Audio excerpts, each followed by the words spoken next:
With in the party आलोचक ये बात कहते हुए दबी जबान की ये राहुल गांधी की आंखों का तारा बन गए, इसलिए इनको इतनी तवज्जो मिल रही है। जीवन को अगर आप स्मूथ रखना चाहते हैं ना, तो अनावश्यक गतिरोध और झगड़े से बचना चाहिए। कांग्रेस पार्टी के शीर्ष नेता ये चाहते थे कन्हैया कुमार चुनाव लड़े। ये बात मैं पहली बार आपके समक्ष रख रहा हूँ। मतलब बकैती करने के लिए हम लोगों को अलग से प्रैक्टिस करने की जरूरत नहीं है, कहीं बिठा दीजिए। कन्हैया कुमार तेजस्वी यादव को लेकर सहज नहीं है। तेजस्वी यादव की पॉलिटिक्स के बारे में कन्हैया कुमार क्या सोचते हैं? आपने जो बात हाईलाइट की है, मैं समझता हूँ कि ये एक अवसर देता है जो इस तरह की मसालेदार नैरेटिव को चलाने में मददगार साबित होती है। दो विजुअल कन्हैया बहुत घूमे, एक तो जिसमें पप्पू यादव ऊपर चढ़ने की कोशिश कर रहे हैं और वो वीडियो में दिख रहा है कि उनको ठेल के नीचे कर दिया गया। इसका उपयुक्त जवाब तो खुद तेजस्वी जी देते हैं। अगर आपको इंटरव्यू देंगे तो वो डिटेल से बताएंगे। जी, दो इंटरव्यू अभी पेंडिंग है मेरे, सम्राट चौधरी और तेजस्वी यादव। हम कामना करते हैं कि वो लोग दे दें। आप बिहार को सब जगह रिप्रेजेंट भी कर रहे हैं। किस तरह के स्टीरियोटाइप्स आपने अपनी जाती जिंदगी में, दिल्ली मुंबई, आप क्या लोगों की राय है, क्या क्या सुनने को मिलता है? बिहार के लोग भी ना, मुझे लगता है कि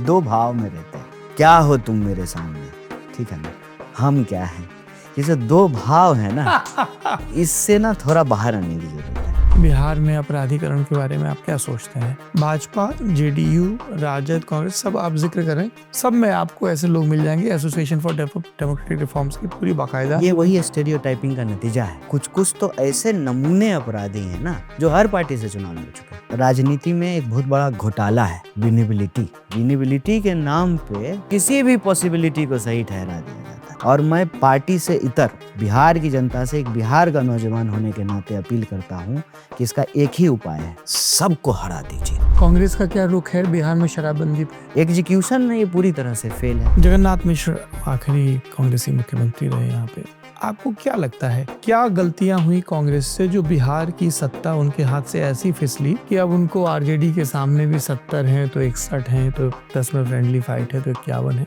और मेरा मानना है कि एक्शन जो है ना, वो सबसे बड़ा कम्युनिकेशन होता है। गांधी अगर सूट पहन करके स्वतंत्रता आंदोलन का नेतृत्व कर रहे होते तो देश की जनता उनसे कनेक्ट नहीं करती। नीतीश कुमार शपथ नहीं लेंगे, ये बात बार बार आप कह रहे हैं, मैं वर्बेटम भी कोट कर देता हूँ। उनका हाल महाराष्ट्र के एकनाथ शिंदे जैसा होगा। नीतीश कुमार को विपक्ष से नहीं, बीजेपी से डरना चाहिए। जितनी मेरी समझदारी है मैं उसमें श्योर हूँ, इसीलिए मैंने एक व्यक्ति का नाम लिया, एकनाथ शिंदे का। अदानी जी यहाँ पहले आ चुके हैं बिहार, अब उनका मुख्यमंत्री आएगा, उसी की सारी तैयारियां हो रही हैं। तो ऑब्वियसली जब उनका मुख्यमंत्री आएगा तो नीतीश कुमार अगर शपथ ले भी लिए मान लीजिए गलती से, तो रहने वाले नहीं है। पर मेरा सवाल ये था कि क्या फिर से नीतीश कुमार और कांग्रेस में दोस्ती की संभावना है आपके हिसाब से? जब आपके सारे सेनापति ही कॉम्प्रोमाइज्ड हैं, किसी का वीडियो बना करके रखे हुए हैं। प्रशांत किशोर के बारे में आपकी क्या राय है? मेरी उनके बारे में कोई खराब राय तो नहीं है। हर जगह मेरे पास उनको देने के लिए शुभकामना के अलावा कुछ नहीं है। बाकी चर्चा है, सोशल मीडिया को अगर आप मान लें तब तो फिर तो जनसुराज की सरकार बनती हुई आपको सोशल मीडिया पे कम से कम दिखेगी। भविष्य में कभी जनसुराज और कांग्रेस में आप गठजोड़ की संभावना देखते हैं? राजनीति में सारी संभावनाएं खुली हुई हैं, एक संभावना को छोड़ करके कि गांधी का अलायंस गोडसे से नहीं होगा। Brought to you by Saluja Gold, Rajnivas premium elaichi and सेंसोरेंट किट। भारत का सबसे भरोसेमंद सलूजा गोल्ड DMG बार, मजबूती सब कुछ है। नमस्ते, मेरा नाम सौरभ है। ललन टॉप की बिहार चुनाव यात्रा चल रही है। इस बीच दो जेएनयू वाले मिल गए, दोनों अलग अलग मुद्राओं में हैं। मैं पत्रकार की मुद्रा में हूँ और मेरे साथ हैं मेरे नौजवान दोस्त कन्हैया कुमार, जो कि कांग्रेस की वर्किंग कमेटी के परमानेंट इनवाइटी हैं और 2 दफ़ा लोकसभा का चुनाव लड़ चुके हैं। एक बार ये अपने गृह जनपद की जो सीट है बेगूसराय, वहाँ से लड़े 2019 में, और 2024 में कन्हैया ने चुनाव लड़ा था नॉर्थ ईस्ट दिल्ली की सीट से। बहुत बहुत आपका स्वागत है। एक सवाल है जो आपसे कई बार पूछा भी गया और आपने जवाब भी दिया, मैं अपने ढंग से समझने की कोशिश कर रहा हूँ।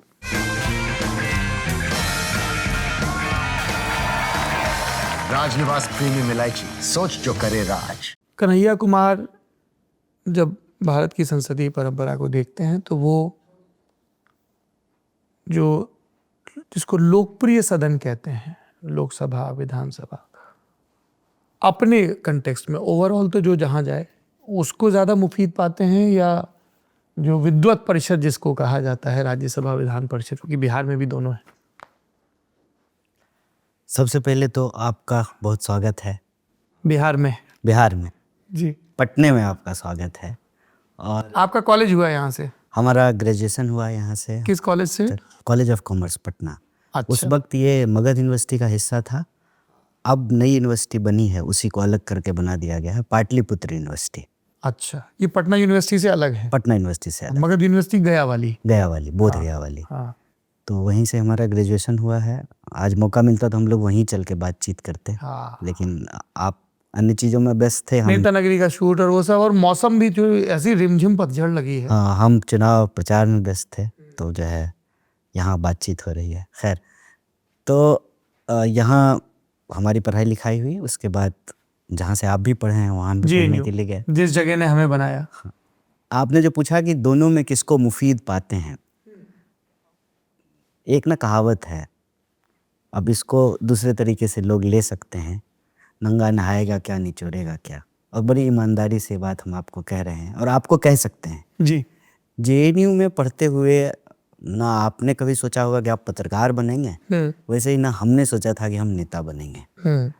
तो वो अंग्रेजी का एक फ्रेज है ना, बेगर्स कांट बी चूजर। जब ये हमारा कैरियर ही नहीं है पॉलिटिक्स, हमको ये पाथ ही लाइफ में नहीं लेना था, तो ऑब्वियसली इसको लेकर के कोई एम्बिशन भी पहले से नहीं थी, कोई महत्वाकांक्षा भी नहीं थी। जब आ गए, जीवन यात्रा सतत प्रक्रिया में यहाँ पहुँच गए हैं, तो ईमानदारी से मैं हमेशा राजनीति में जनता के पक्ष से बोलता हूँ। तो जनता जिनका चुनाव सीधे तौर पे करे उसको ही मुफीद पाता हूँ, लोकप्रिय सदन। लोकप्रिय सदन को, और जिसके लिए उपयुक्त शब्द है निचला सदन। और हमारे पिताजी अक्सर बातचीत में कहते थे कि, क्या नाम था आपके पिताजी का? जयशंकर प्रसाद। जयशंकर प्रसाद जी। तो अब वो नहीं रहे जी। हाँ, मैं जेल से छूट के आया था, उसी साल उनकी मृत्यु हो गई थी। तो उनकी राजनीतिक टीका टिप्पणी जो है हम सुनते रहते हैं, और अब चूंकि राजनीति में आ गए हैं तो कभी कभी उनकी टीका टिप्पणी याद आती है। जैसे कभी स्क्वाड आगे हो और पीछे से चल रहे हो और वो अगर हूटर बजाए तो मुझे अपने पिताजी की टिप्पणी याद आ जाती है अक्सर। तो मैं कहता हूँ कि बोलो हूटर बंद कर देगा। तो क्यों ही हूटर, मेरा घर जो है ना सड़क के किनारे है, सड़क बोल रहा हूँ, बिहारी एक्सेंट है हमारा, वो जो है NH31 और 28 है, वहाँ पे 0 माइल है वो। वहीं पे वो ट्रांसपोर्टेशन का काम करते थे, कभी ड्राइवरी कर लिया, तो अक्सर चाय की दुकान पे बैठे होते थे, किसी कारणवश सब्जी लाने के लिए या खाना पहुँचाने के लिए कभी गए पिताजी के पास, और कोई नेता यदि गुजरा हूटर बजाते हुए, तो मेरे पिताजी अक्सर कहते थे कोई चोर जा रहा है और हूटर बजा करके बता रहा है कि हम जा रहे हैं। अरे बाप रे, तीखी टिप्पणी करते थे। वैसे ही मेरे पिताजी जो है निचले सदन को मानते थे कि ये ज़्यादा शुद्ध सदन है, क्योंकि जनता सीधे वोट देती है और चुनती है। हालांकि बाद में राजनीति विज्ञान पढ़ा यूपीएससी के तैयारी के दौरान, तो समझा कि दोनों ही सदन की उपयोगिता है। अगर उसकी उपयोगिता नहीं होती तो जो है वो एग्जिस्टेंस उसका क्यों होता, उसका अस्तित्व ही क्यों होता। तो मेरे मन में तब से जो है ये बात है बैठी हुई कि जनता सीधे तौर पे अगर आपको चुनती है तो लोकतंत्र में ये सबसे बड़ी लेजिटिमेट बात है, सबसे बड़ी लेजिटिमेसी है। लेकिन उनको भी जनता ही चुनती है, इनडायरेक्टली चुनती है, और उनका भी बड़ा रोल है। तो मुफीद मैं पाता हूँ चुनकर जाने की जो प्रक्रिया है उसको। और इसीलिए जब मुझे चुनाव लड़ने का मौका दिया दोनों ही पार्टी ने, 19 में सीपीआई ने और 24 में कांग्रेस पार्टी ने, तो मैं चुनाव लड़ा। अक्सर मुझे लोग सवाल पूछते हैं कि आप विधानसभा क्यों नहीं लड़ते हैं। उसको लेकर के मेरी राय ये है कि नेता जो होते हैं उनकी कई जिम्मेवारियां होती हैं। वो सिर्फ जो है खुद ही सदन में पहुंच जाएं, यही जो है एक महत्वाकांक्षा उनको नहीं रखनी चाहिए, दूसरी जिम्मेवारियां भी निभानी चाहिए। तो जब भी पार्टी चुनाव लड़ाती है तो मैं चुनाव लड़ता हूँ, लेकिन इसके साथ यह बात मेरे दिमाग में, मेरे जहन में बहुत गहराई से बैठा हुआ है कि राजनीति चूंकि एक कलेक्टिव वर्क है, तो आपके चॉइस से हमेशा हर चीज़ नहीं होगी। आपको जिम्मेवारी जो मिलेगी उसका निर्वहन करना पड़ेगा। और मेरी पॉलिटिकल ट्रेनिंग में एक बात मैंने सीखी है, पिताजी से नहीं, अपने छात्र राजनीति के दौर में, कि कोई भी संगठन में डिसीजन मेकिंग जो है वो कलेक्टिव होना चाहिए। डिसीजन जब हो जाए तो उसकी रिस्पॉन्सिबिलिटी इंडिविजुअल होती है और फिर उसका कलेक्टिव रिव्यू होना चाहिए, तभी एक संगठन स्मूथ तरीके से चलेगा। मतलब सामूहिक निर्णय, व्यक्तिगत जिम्मेवारी और फिर सामूहिक उसका परीक्षण, समीक्षा, तभी जाकर के संगठन सही तरीके से काम करेगा। और उसी रूप में हम राजनीति में अपना योगदान देना चाहते हैं। मेरी इच्छा रहती है कि जो काम मिले हम उसको कर दें। हम कितना मुफीद पाते हैं कई बार ये बात ज़रूरी नहीं होती है, लेकिन अगर आप बचपन की जहनीत की बात करें तो चुनकर जाना ज़्यादा मुफीद लगता है मुझे। आपने कहा कन्हैया कि काम जो भी मिले, कृष्णा अलवारू हैं यहाँ पे प्रभारी हैं, उनसे हमारी बातचीत हुई ऑन कैमरा, तो उनसे भी ये सवाल पूछा गया। और चूँकि हम ऐसे पेशे में हैं कि हर पार्टी के नेताओं से संवाद होता है, कांग्रेस पार्टी के शीर्ष नेता ये चाहते थे कि कन्हैया कुमार चुनाव लड़ें। पूछा हमसे, और मैं समझता हूँ कि हमारे जैसे व्यक्ति से पूछा जाना ये हमारे नेतृत्व का बड़प्पन है, क्योंकि मैं पहले ही यह बात कह चुका हूँ। देखिए, जीवन को अगर आप स्मूथ रखना चाहते हैं ना, तो अनावश्यक गतिरोध और झगड़े से बचना चाहिए। अगर आप प्रेम संबंध में हैं तो खूब प्रेम से रहिए, उसमें अगर खटास आने लगे ना तो और ज़्यादा प्रेम से अलग हो जाइए, क्योंकि प्रेम पूर्ण संबंध में लड़ाई झगड़ा वाद विवाद का कोई महत्व नहीं है। एक बार जब हम इस पार्टी में आ गए हैं तो अब ये पार्टी है हमारी, इसका सही भी हमारा है और इसका गलत भी हमारा है, इसकी जीत भी हमारी है और इसकी हार भी हमारी है। एक बार आपको नेता मान लिया है तो अब आप अपने हिस्से का काम कीजिए, हम अपने हिस्से का काम करेंगे। आपका काम है निर्णय लेना और हमारा काम है उस निर्णय में सलाह देना। वो निर्णय जब हो जाए तो उसमें मेरी जो जिम्मेवारी है उसका निर्वहन करना। मैं इस बात से ही खुश हूँ और बहुत धन्यवाद देता हूँ अपने लीडरशिप का कि दोनों ही बार, और ये बात मैं पहली बार आपके समक्ष रख रहा हूँ, चूँकि मैं 19 का चुनाव बेगूसराय से लड़ा था, तो 24 का चुनाव जब हुआ तो मुझे दिल्ली से लड़ना पड़ा। लेकिन बिहार और दिल्ली दोनों का जो असेंबली चुनाव है वो लोकसभा चुनाव के जस्ट बाद होता है।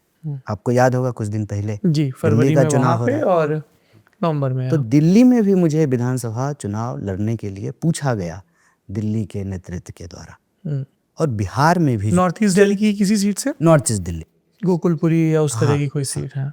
और यहाँ भी जो है मुझे चुनाव लड़ने के लिए कौन सी सीट आपकी तेघड़ा होती है सीट? हमारी तेघरा होती है। नहीं, शेरिया बरियारपुर है, बहुत सारी सीटें हैं वहाँ। तो सीट तो बाद में डिसाइड होता है। देखिए, आपसे पूछा जाएगा कि आप इस बार जो टीम मैदान पे खेलेगी आप उसमें शामिल होंगे कि नहीं। 15 में शामिल होंगे तब तय होगा कि ओपनिंग करेंगे कि मिडिल ऑर्डर खेलेंगे में आएंगे कि जो है कीपिंग करेंगे कि बॉलिंग करेंगे, वो बाद में। देखिए, मेरे साथ मैं समझता हूँ कि ये बड़ा फॉर्चुनेट बात है। जीवन अनुभवों ने और जीवन की यात्रा ने राजनीति के सभी सेगमेंट के लिए मुझे परिपूर्ण कर दिया है। 3 इम्पॉर्टेंट सेगमेंट हैं: नैरेटिव, ऑर्गेनाइजेशन और इलेक्शन। नैरेटिव डी फैक्टो है, आप तो जेएनयू से हैं, मतलब बकैती करने के लिए हम लोगों को अलग से प्रैक्टिस करने की ज़रूरत नहीं है, कहीं बिठा दीजिए। तो वो तो मतलब चलना फिरना सोना जगना जीवन के किसी भी हिस्से में हो, विवाह मंडप पे भी जब बाराती बैठी होती है, साराती बैठी होती है, तो एक पॉलिटिकल इंसान जो सोचता समझता है वहाँ मजाक में भी जो है राजनीति निकलेगी। तो नैरेटिव हमारे लिए बहुत ही नैसर्गिक और नेचुरल चीज़ है। दूसरा है ऑर्गेनाइजेशन। तो लोगों को लगता है ना कि अचानक से जो है जेल चले गए और नेता हो गए, बड़ी एक लंबी यात्रा है। मतलब 10th में थे हम, तभी ऑल इंडिया स्टूडेंट फेडरेशन के मेंबर बन गए थे, अपने स्कूल से निकलते ही मतलब एक्टिव हो गए। उससे पहले जब स्कूल में थे तो इंडियन पीपल्स थिएटर एसोसिएशन के साथ जो है थिएटर किया करते थे, इप्टा, और बहुत गहराई से जो है लिटरेचर के साथ एक संबंध जुड़ा हुआ है। हम फिर से जो है उसमें से कई किताबें दोबारा पढ़ रहे हैं, जैसे अभी 1 सप्ताह पहले हमने जो है राग दरबारी दोबारा पढ़ा है। तो लिटरेचर से एक संबंध था, तो राजनीतिक चेतना बन रही थी। और संगठन करते करते जो है मुझे 15 साल हो गए थे, 15 साल हो गए थे। और 2 बार मैं जेएनयू का चुनाव लड़ करके हार चुका था, अच्छा। तब जा कर के जो है प्रेसिडेंट में बना था। तो ऑर्गेनाइजेशन का एक बहुत लंबा एक्सपीरियंस है और 2 बार चुनाव लड़ लिया हूँ। मतलब देश में 3 महत्वपूर्ण चुनाव हुए हैं पिछले जो है 11 साल में, 14, 19 और 24। उसमें से 19 और 24 में दोनों चुनाव लड़ चुका हूँ। तो राजनीति के लिए जो ये तीनों इम्पॉर्टेंट सेगमेंट हैं, तीनों ही चीज़ का अनुभव हमको है। तो अच्छी बात यह है कि हमारा लीडरशिप हमको जहाँ चाहे वहाँ इस्तेमाल कर ले। कहे तो मीडिया से बात करने के लिए भेज दे, कहे तो संगठन बनाने के लिए भेज दे, संगठन सृजन का काम करा ले, चाहे तो चुनाव लड़ा ले। तो उन्होंने पूछा चुनाव लड़ने के लिए, मैं समझता हूँ यही उनका बड़प्पन है और मैं बड़ा धन्यवाद देता हूँ उनको। लेकिन जब पूछा, इसका मतलब वो मेरा भी चॉइस जानना चाहते हैं या उसका रिस्पेक्ट किया उन्होंने। तो मैंने बहुत पोलाइटली कहा कि हर चुनाव हम ही लड़ेंगे तो दूसरे लोग क्या करेंगे। मैं इस पक्ष का नहीं हूँ कि हर चुनाव मुझे ही लड़ना चाहिए, अन्य लोगों को भी मौका मिले। जी, कई आप जो बात कह रहे हैं कि मीडिया से बात या वो सब, तो ये तो सर्वमान्य बात है कि आप अपनी पार्टी का पक्ष रखते ही हैं। इनफैक्ट मुझे जयराम रमेश ने यही सदाकत आश्रम में भारत जोड़ो यात्रा के दौरान एक बयान दिया था। वो है कि देश भर में राहुल गांधी के बाद कांग्रेस में कोई लोकप्रिय नेता है तो कन्हैया कुमार है। ये जयराम रमेश ने कहा, उनको लोग सुनना चाहते हैं, वो जनता की डिमांड है। भारत जोड़ो यात्रा के दौरान राहुल गांधी का सबसे ज़्यादा उनकी ही डिमांड है। ये जयराम रमेश का कोट है। तो उन्होंने एक पक्ष से कहा था कि भारत जोड़ो यात्रा के दौरान कहा। हाँ, उसी की बात मैं कह रहा हूँ। हाँ, ऐसा नहीं है। मतलब हमारी पार्टी में अलग अलग स्किल के बहुत सारे नेता हैं, बहुत पॉपुलर भी हैं। जैसे आप बिहार चुनाव में ही देखेंगे तो राहुल जी की डिमांड होती है, प्रियंका जी की डिमांड होती है, इमरान प्रतापगढ़ी की बहुत डिमांड होती है, सचिन पायलट साहब की बहुत डिमांड होती है, जिग्नेश मेवानी की, ये हमारे जो पटेल ये भूपेश बघेल की जो है बहुत डिमांड होती है। तो बहुत सारे लोग हैं जो लोकप्रिय हैं, मैं कोई इकलौता नहीं। ये कन्हैया बहुत ध्यान रखना पड़ता होगा कि आपका कांग्रेस ऑर्गेनाइजेशन में बहुत ही पेट्रियाटिक राइज है ना। बहुत तेज़ी से आप आगे बढ़े हैं। कई लोग आपके विद इन द पार्टी आलोचक ये बात कहते हुए हैं दबी ज़बान की ये राहुल गांधी की आंखों का तारा बन गए, इसलिए इनको इतनी तवज्जो मिल रही है। और इसलिए आपको क्या बहुत संभल कदम रखना पड़ता है, क्योंकि all said and done her party में अंदर बहुत गतिरोध होते हैं। कृष्णा ने भी ये कहा कि देखिए गुटबाजी हर जगह होती है। आपको इस बात का बड़ा ख्याल रखना पड़ता होगा कि आप अपेक्षाकृत नए हैं पार्टी में और इस पार्टी में ओल्ड गार्ड की एक पुरानी परंपरा भी है। नहीं, ख्याल रखने की ज़रूरत नहीं है, ये बहुत नैसर्गिक है। देखिए जो लोग कई सालों से इस पार्टी में हैं और हमको आए हुए 4 साल हुए हैं, तो स्वाभाविक रूप से बहुत सारी चीज़ों पे जिसका स्किल उनके पास है तो उनका हक है पहला। तो इतनी तो सलाहियत होनी चाहिए किसी भी इंसान के भीतर। इसीलिए जब मैंने ये बात कही ना कि हर चुनाव हम ही लड़ेंगे, तब ये गतिरोध और गुटबाजी बढ़ेगी अगर इसका हम ख्याल नहीं रखेंगे तो। देखिए कोई कार्यकर्ता किसी पार्टी के लिए सालों लगा हुआ है तो ये उम्मीद करता है कि जब चुनाव आए तो मुझे टिकट मिले। अब जैसे नॉर्थ ईस्ट दिल्ली में मैं जाकर के चुनाव लड़ा, क्योंकि बिहार में लड़ना संभव नहीं हो पाया था। तो अब वहाँ पे तो हमारी जितनी कुल उम्र है उससे ज़्यादा उम्र जो है राजनीति में लोग दे चुके हैं। तो ये मौका उनका है कि और चुनाव वो लोग लड़ें।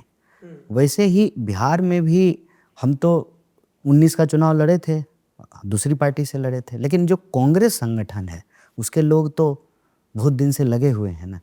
इसका ख्याल मुझे अलग से रखने की ज़रूरत नहीं पड़ती है। एक बार राजनीति को लेकर के आपका नज़रिया क्या है, ये अगर स्पष्ट है कि ये कलेक्टिव एफर्ट है तो फिर बहुत दिक्कत नहीं होती है।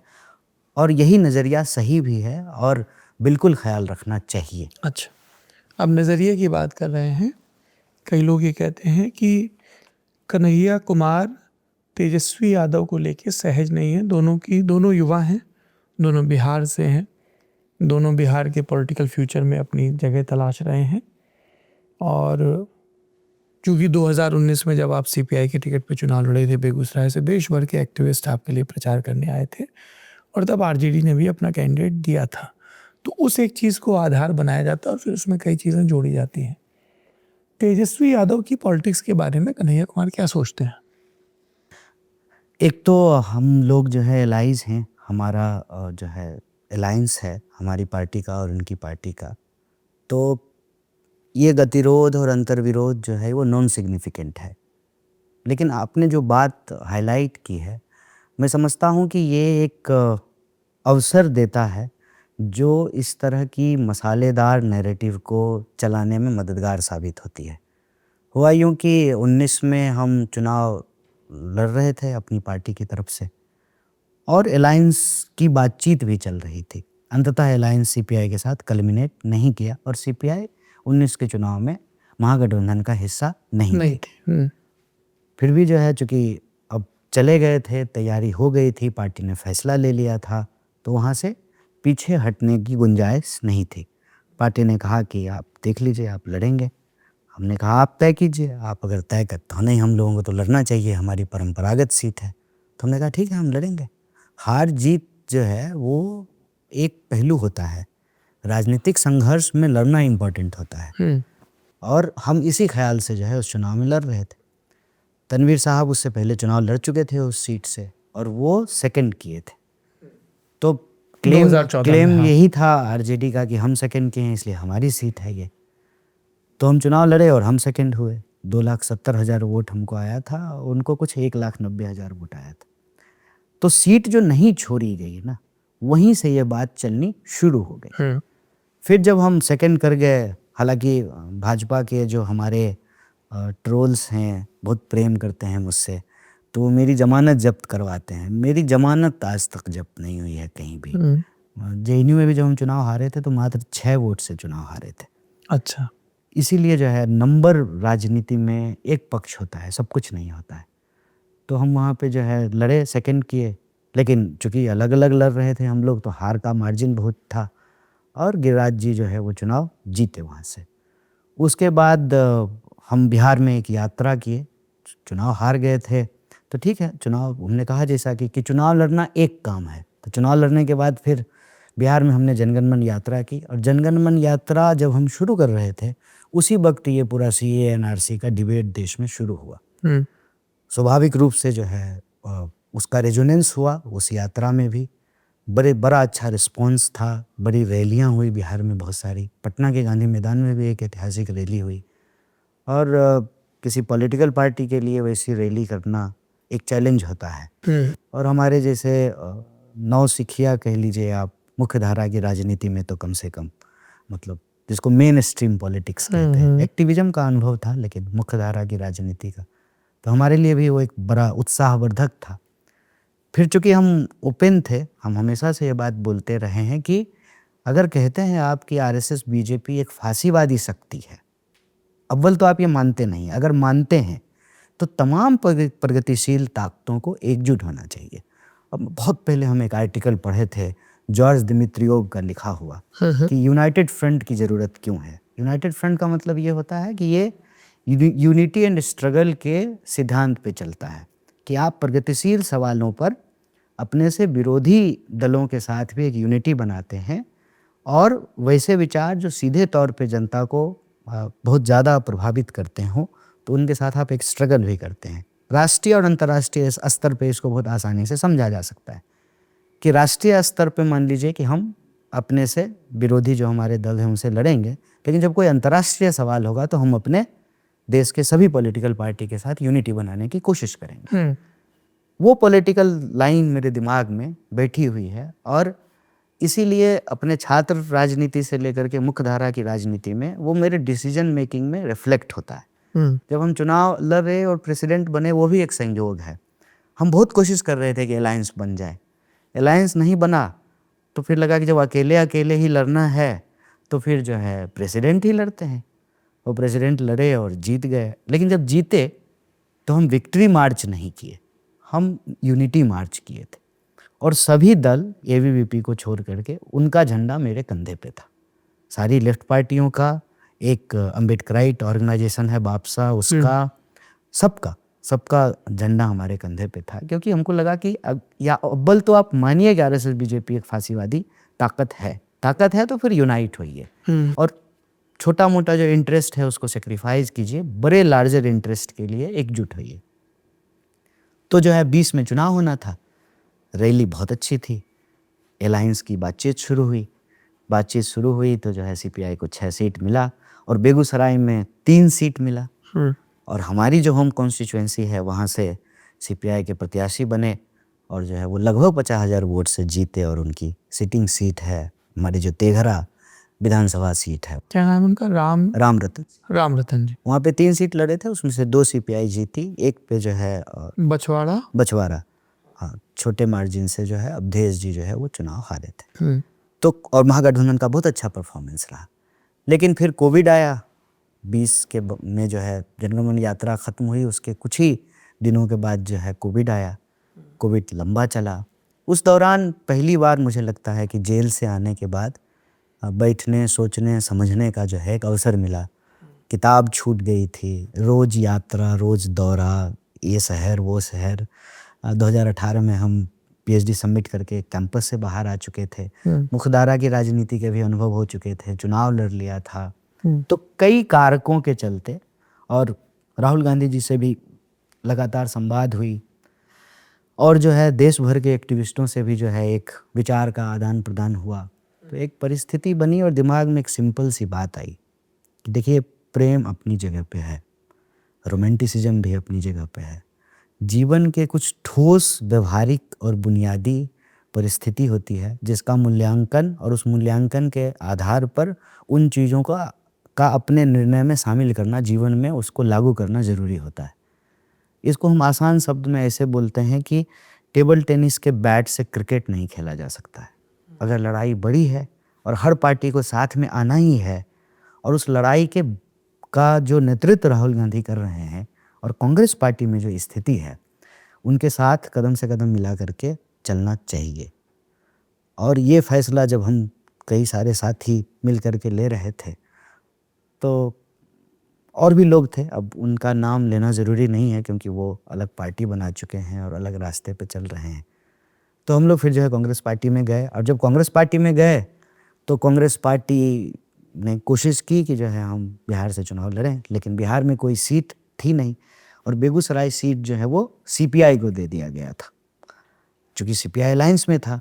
अब सीपीआई को वो सीट मिल गई क्योंकि सीपीआई सेकंड किया था, हम कैंडिडेट थे, तो सीपीआई का क्लेम बन रहा था, तो वो सीपीआई को चली गई। और जब वो सीपीआई को चली गई तो हम इसके पक्षधर नहीं हैं कि कहीं अगर एकता बन रही हो तो एकता को कहीं से भी खंडित किया जाए। तो फिर हमने तय किया कि सीट नहीं है तो चुनाव ना भी लड़ें तो कोई बात नहीं है। फिर पार्टी ने कहा कि नहीं चुनाव लड़ना ज़रूरी है और मुझे नॉर्थ ईस्ट का जो है टिकट दिया गया। तो अब ये दूसरी मर्तबा है, ठीक है। फिर 1-2 इंसिडेंट ऐसे हुए जो इंसिडेंट एक्चुअली हुए नहीं। जैसे हाल फिलहाल में वो ट्रक पर चढ़ने वाली जो बात थी कि हाँ क्या है बड़ा वो 2 विजुअल कन्हैया बहुत घूमे।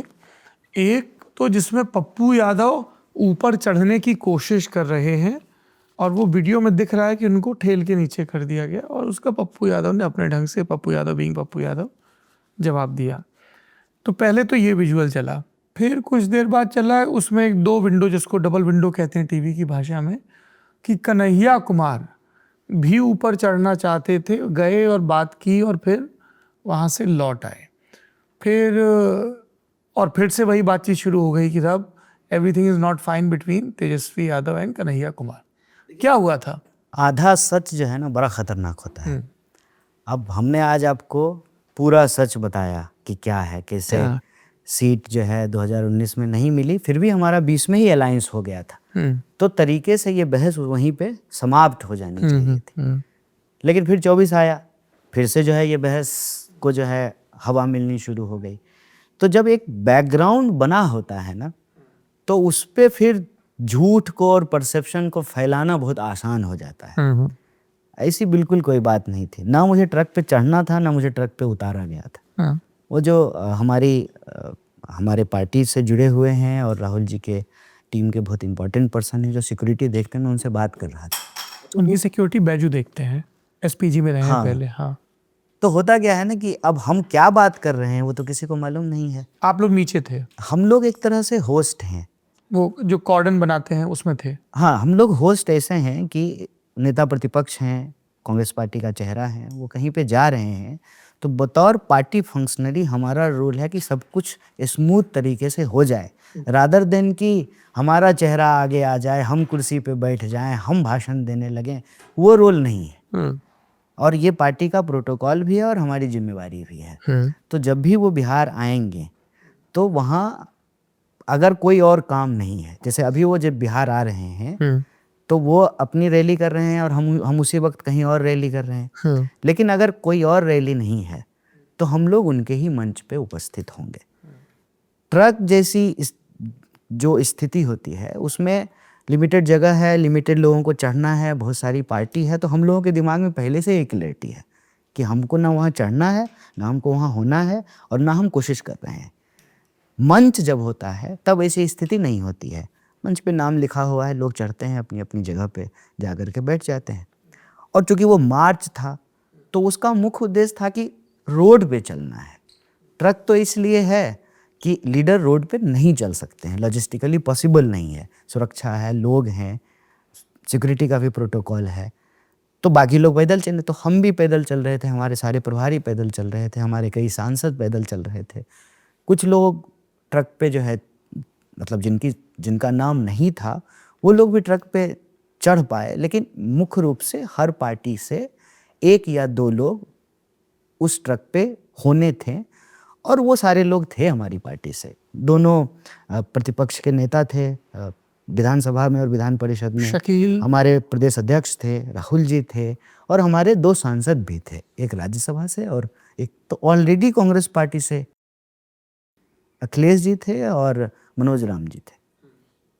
तो ऑलरेडी हमारी पार्टी से ओवर रिप्रेजेंटेशन था और अगर हम चढ़ें ट्रक पे तो हमारी जिम्मेवारी है कि पहले हमारे प्रभारी चढ़ें, पार्टी प्रोटोकॉल। जब हमारे प्रभारी ही पैदल चल रहे हैं कृष्णा रवरू भी नीचे तो हम सब नीचे चल रहे थे, सारे विंग के जो है अध्यक्ष नीचे चल रहे थे। तो ये ना कोई मुद्दा ही नहीं था, कोई बात ही नहीं थी। लेकिन वही चूंकि यह बात बार बार बोली जाती है कि हमारे और उनके बीच में चीज़ें सहज नहीं है, तो फिर ये मसाला, लाइक्स, हिट, सेंसेशन, मेरा इसके ऊपर कोई कंट्रोल भी नहीं है। ठीक बात है। पर कन्हैया जी, पूरी बातचीत शुरू हुई, जो मेरा पहला सवाल था कि आप तेजस्वी यादव की राजनीति के बारे में क्या सोचते हैं। जैसे उन्होंने जो पोल प्रॉमिसेस किए, जो तेजस्वी प्रण है कि हम हर घर को एक नौकरी देंगे, ये बात कही गई। जब नीतीश कुमार ने 6 महीने पहले चुनाव के और घोषणाएं शुरू की कि हम दीपिका दीदी को इतना देंगे, इतने यूनिट बिजली देंगे, तो कई जानकारों ने फिस्कल प्रूडेंस की, उन सब की बात की कि बिहार की आर्थिक स्थिति कैसी है और इन लोक लुभावन घोषणाओं से कितना बोझ आएगा। उसके बाद अब जब तेजस्वी ने भी ये प्रॉमिस किया तो उसको और फिर देखा गया कि साहब क्या ये थियोरेटिकली या टेक्निकली मुमकिन भी है। तो चूंकि आप एक विचारशील व्यक्ति, मैं ये समझना चाहता हूँ कि ये जो तेजस्वी यादव के पोल प्रॉमिस हैं, उनकी पॉलिटिकल पोजीशन, इसके बारे में आपकी क्या राय है। आप एलआई हैं, वो सब तो समझ में आ रहा है। देखिए, एक तो आजकल राजनीति में ना ये ट्रेंड बना हुआ है और कांग्रेस पार्टी का इस ट्रेंड से बहुत गहरा संबंध है। जो गारंटी शब्द है उसको भारतीय राजनीति में सबसे पहले राहुल जी ने बोलना शुरू किया, बाद में प्रधानमंत्री जी ने भी बोला कि मोदी की गारंटी है। आपको याद होगा कि कई विधानसभा चुनाव में कांग्रेस जो है गारंटी वर्ड लेकर के, हिमाचल प्रदेश में कई जगहों पर जी, तो उसमें ना काफ़ी बहस हुई और हमारी पार्टी में इतना स्पेस है कि आप पार्टी का जो मेन पोजीशन है उस पर भी अपना कोई एप्रीहेंशन या आपत्ति दर्ज करा सकते हैं। कांग्रेस पार्टी के कई नेताओं ने जो है, जो पक्ष आप रख रहे हैं उस पर बाकायदा आर्टिकल लिखा, हिंदी में, अंग्रेजी में, कि ओल्ड पेंशन स्कीम को लागू करना पॉसिबल नहीं है, या कई जो है आप मंत्रियों के बयान सुन सकते हैं कि गारंटियों को लागू करने में जो है हमारा खजाना खाली हो जाता है। देखिए, हमारी आपके पहले प्रश्न के जवाब में एक शब्द निकल के आया था, नज़रिया। लेंस क्या है? लेंस और लोकेशन किसी भी चीज़ को एनालाइज करने के लिए बहुत इंपॉर्टेंट है। अगर हम इस लेंस से देखें कि स्टेट का जो खजाना है वो अलग है और जनता अलग है, तब तो ये बात बिल्कुल ठीक है जो आप कह रहे हैं। लेकिन अगर आप ये देखते हैं कि पीपल्स स्टेट है, तो स्टेट का खजाना बेसिकली जनता का ही खजाना है, जो जनता के संसाधन हैं वही स्टेट का संसाधन है। तो फिर प्रॉब्लम समझ में आती है, और बजट एलोकेशन की जो प्रायोरिटी है उस प्रायोरिटी में जो है एक डिफरेंट अप्रोच नजर आता है कि अगर 8,500, मैं एग्जांपल दे, 8,500 करोड़ का हवाई जहाज खरीदा जा रहा है प्रधानमंत्री के लिए, तो वो तो उसी देश के प्रधानमंत्री हैं ना जिस देश के लोगों को 5 किलो अनाज लेना पड़ रहा है, 80 करोड़ लोगों को। अगर वो उसी देश के प्रधानमंत्री हैं तो ऐसा तो नहीं होगा ना कि देश की जनता गरीब होगी और राजनेता जो हैं वो अमीर होंगे। और फिर 5 ट्रिलियन की जब इकोनॉमी बन रही है तो किसकी बन रही है, जब 80 करोड़ लोगों को 5 किलो अनाज भी नहीं मिल रहा है। तो बजट एलोकेशन को जब हम देखेंगे तो आप देखिए कि सरकारें क्या कर रही हैं, ऋण माफी कर रही है, किसकी, कॉरपोरेट्स की। और जब किसान का कर्जा माफ करने की बात आती है तो यही बात कही जाती है कि खजाने में पैसा ही नहीं है। हम कह रहे हैं कि जितना पैसा है उस पैसे का इस्तेमाल करने का जो हेड्स है उसको डिसाइड करने का सरकार का नज़रिया क्या है। अगर सरकार का नज़रिया ये है कि स्टेट के रिसोर्सेज का मैक्सिमम डिस्ट्रीब्यूशन जो डाउन ट्रोडन लोग हैं उनको उन तक चीज़ें पहुंचाने के लिए, ट्रिकल डाउन करने के लिए इस्तेमाल की जाएगी, तो फिर ना रेवेन्यू भी नज़र आने लगता है। एक उदाहरण मैं आपको देता हूँ। अभी ये घटा है, इसलिए कह सकते हैं कि 35,000 करोड़ के बजट का लगभग केंद्र सरकार और बिहार सरकार का एक MOU साइन हुआ था कि एक पावर प्लांट बनेगा भागलपुर के पीरपैंती में। बिहार की सरकार ज़मीन एक्वायर करके देगी, ठीक है, फिर उस पे जो है पावर प्रोजेक्ट लगाया जाएगा। बाद में जो है अभी उस पर एक MOU में बदलाव आया है कि अब वो 35,000 करोड़ केंद्र सरकार नहीं देगी, अब वो काम जो है वो अदानी जी को दे दिया गया है। बिहार सरकार का MOU साइन हुआ है। ज़मीन एज इट इज़ बिहार सरकार ने उनको 1 रुपये प्रति एकड़ हैंडओवर कर दिया है, और उससे जो बिजली बनेगी वो बिजली 7 रुपये से ज़्यादा प्रति यूनिट खरीदी जाएगी। अब यही वो कैच कि उत्तर प्रदेश में ये MOU साइन हुआ है, वहाँ 3.5 रुपये में बिजली खरीदेगी सरकार। बगल में बंगाल है, दोनों हमारा नेबर स्टेट है, वहाँ भी 3.5 रुपये में खरीदेगी। बिहार की सरकार 7 रुपये में खरीदेगी। अब ये पैसा तो सरकारी खजाने से जाएगा ना। अगर आपकी प्रायोरिटी में जनता है, कुछ कॉरपोरेट घराने नहीं है, तो जो धन आप स्टेट का धन कुछ कॉरपोरेट को दे रहे हैं उसी धन को आप जनता के बीच में डिस्ट्रीब्यूट कर सकते हैं। रही बात जॉब क्रिएट करने की, नौकरी क्रिएट करने की, हम और आप सब जानते हैं। चाहे आप पुलिस डिपार्टमेंट देख लें, पर कैपिटा जो पुलिस की अवेलेबिलिटी है वो दुनिया में हाईएस्ट है हमारे यहाँ, ठीक है। बाकी देशों में हो सकता है कि 20 लोग पे एक सिपाही हो, हमारे यहाँ हो सकता है कि हज़ारों लोगों पे जो है एक सिपाही हो। तो आप हर डिपार्टमेंट को, हर सेगमेंट को देखें, आप लॉ एंड ऑर्डर को देखें, आप हेल्थ को देखें, आप एजुकेशन को देखें, आप सरकारी अन्य विभागों को देखें, सरकारी विभाग जो ठेके पे चल रहे हैं, कॉन्ट्रैक्ट पे काम हो रहे हैं, उनको देखें, तो बड़े पैमाने पे लोगों की ज़रूरत है। 14 करोड़ अगर लोग हैं यहाँ के, 14 करोड़ यहाँ का अगर यदि पॉपुलेशन है, तो उस 14 करोड़ लोगों को उनकी बुनियादी सुविधाएं देने के लिए, सर्विसेज देने के लिए भी जॉब्स की ज़रूरत है, हैंड्स की ज़रूरत है, ह्यूमन रिसोर्स की ज़रूरत है। तो जॉब क्रिएट किया जा सकता है। बाकी ये बहस है कि पैसा कहाँ से आएगा, ये बहस अनंत है, हरि अनंत, हरि कथा अनंता। नहीं, आप ये बात ठीक कह रहे हैं कि फिस्कल प्रूडेंस की सारी जिम्मेदारी जो सर्वहारा वर्ग है, कमज़ोर वर्ग है, उस पर कंधे पे क्यों डाली जाए। इसलिए मैं उस बहस में नहीं जा रहा हूँ कि 200 यूनिट बिजली दे सकते हैं कि 125 यूनिट दे सकते हैं। ये सारे अफर्मेटिव एक्शंस।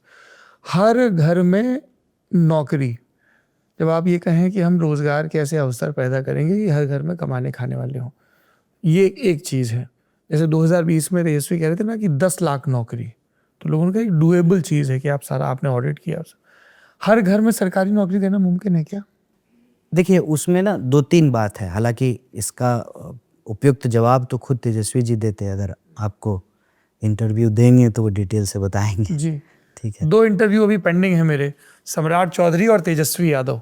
मैं भी इंतजार कर रहा हूँ। हम कामना करते हैं कि वो लोग दे दें जी, क्योंकि एक नेता प्रतिपक्ष हैं और एक जो है डिप्टी CM हैं। जी, मैं तो जो है मुखिया भी नहीं हूँ लेकिन जितनी समझ है मैं उससे इसका जवाब देने की कोशिश करता हूँ कि उसमें मुझे लगता है कि 2-3 चीज़ें स्पष्ट करने की आवश्यकता है, हालांकि वो स्पष्ट करते तो ज़्यादा अच्छा रहता।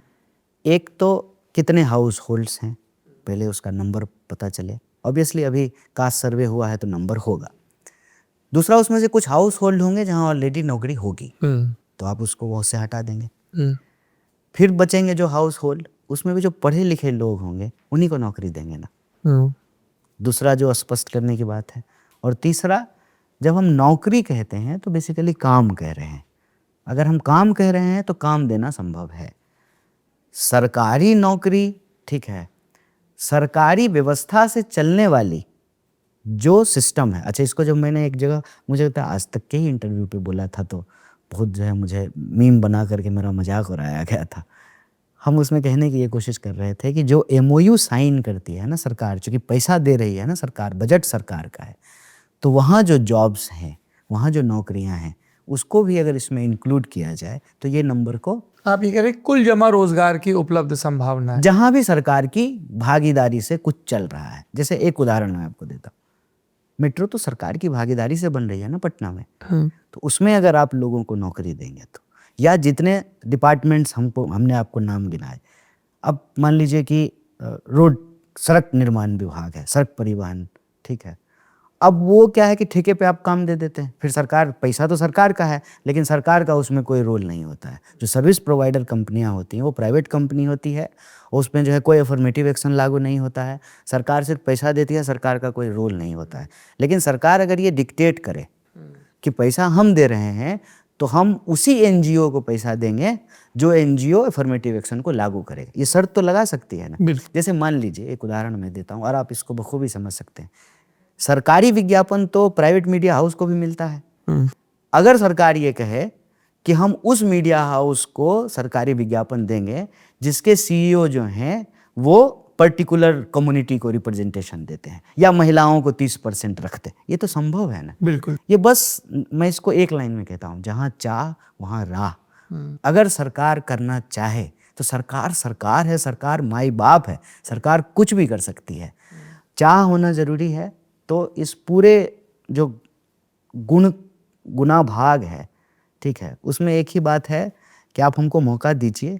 हमारी चाह ये है कि बिहार के रिसोर्सेज पे पहला हक बिहारियों का है और उनकी भागीदारी सुनिश्चित की जाएगी नौकरी में, जॉब में। ये हमारा संकल्प है। ओके।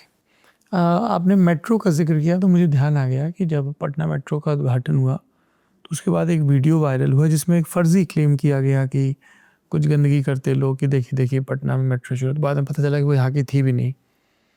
चूँकि आप बिहार को सब जगह रिप्रेजेंट भी कर रहे हैं, किस तरह के स्टीरियोटाइप्स आपने अपनी ज़ाती ज़िंदगी में, दिल्ली, मुंबई, आप तो पॉलिटिकल एक्टिविज्म में इतनी जगह गए, क्या लोगों की राय है, क्या क्या सुनने को मिलता है, क्यूरियोसिटी की शक्ल में या तंज की शक्ल में बिहार के बारे में? मुझे लगता है कि बिहार ना एग्जरेशन का शिकार है किसी भी तरह का।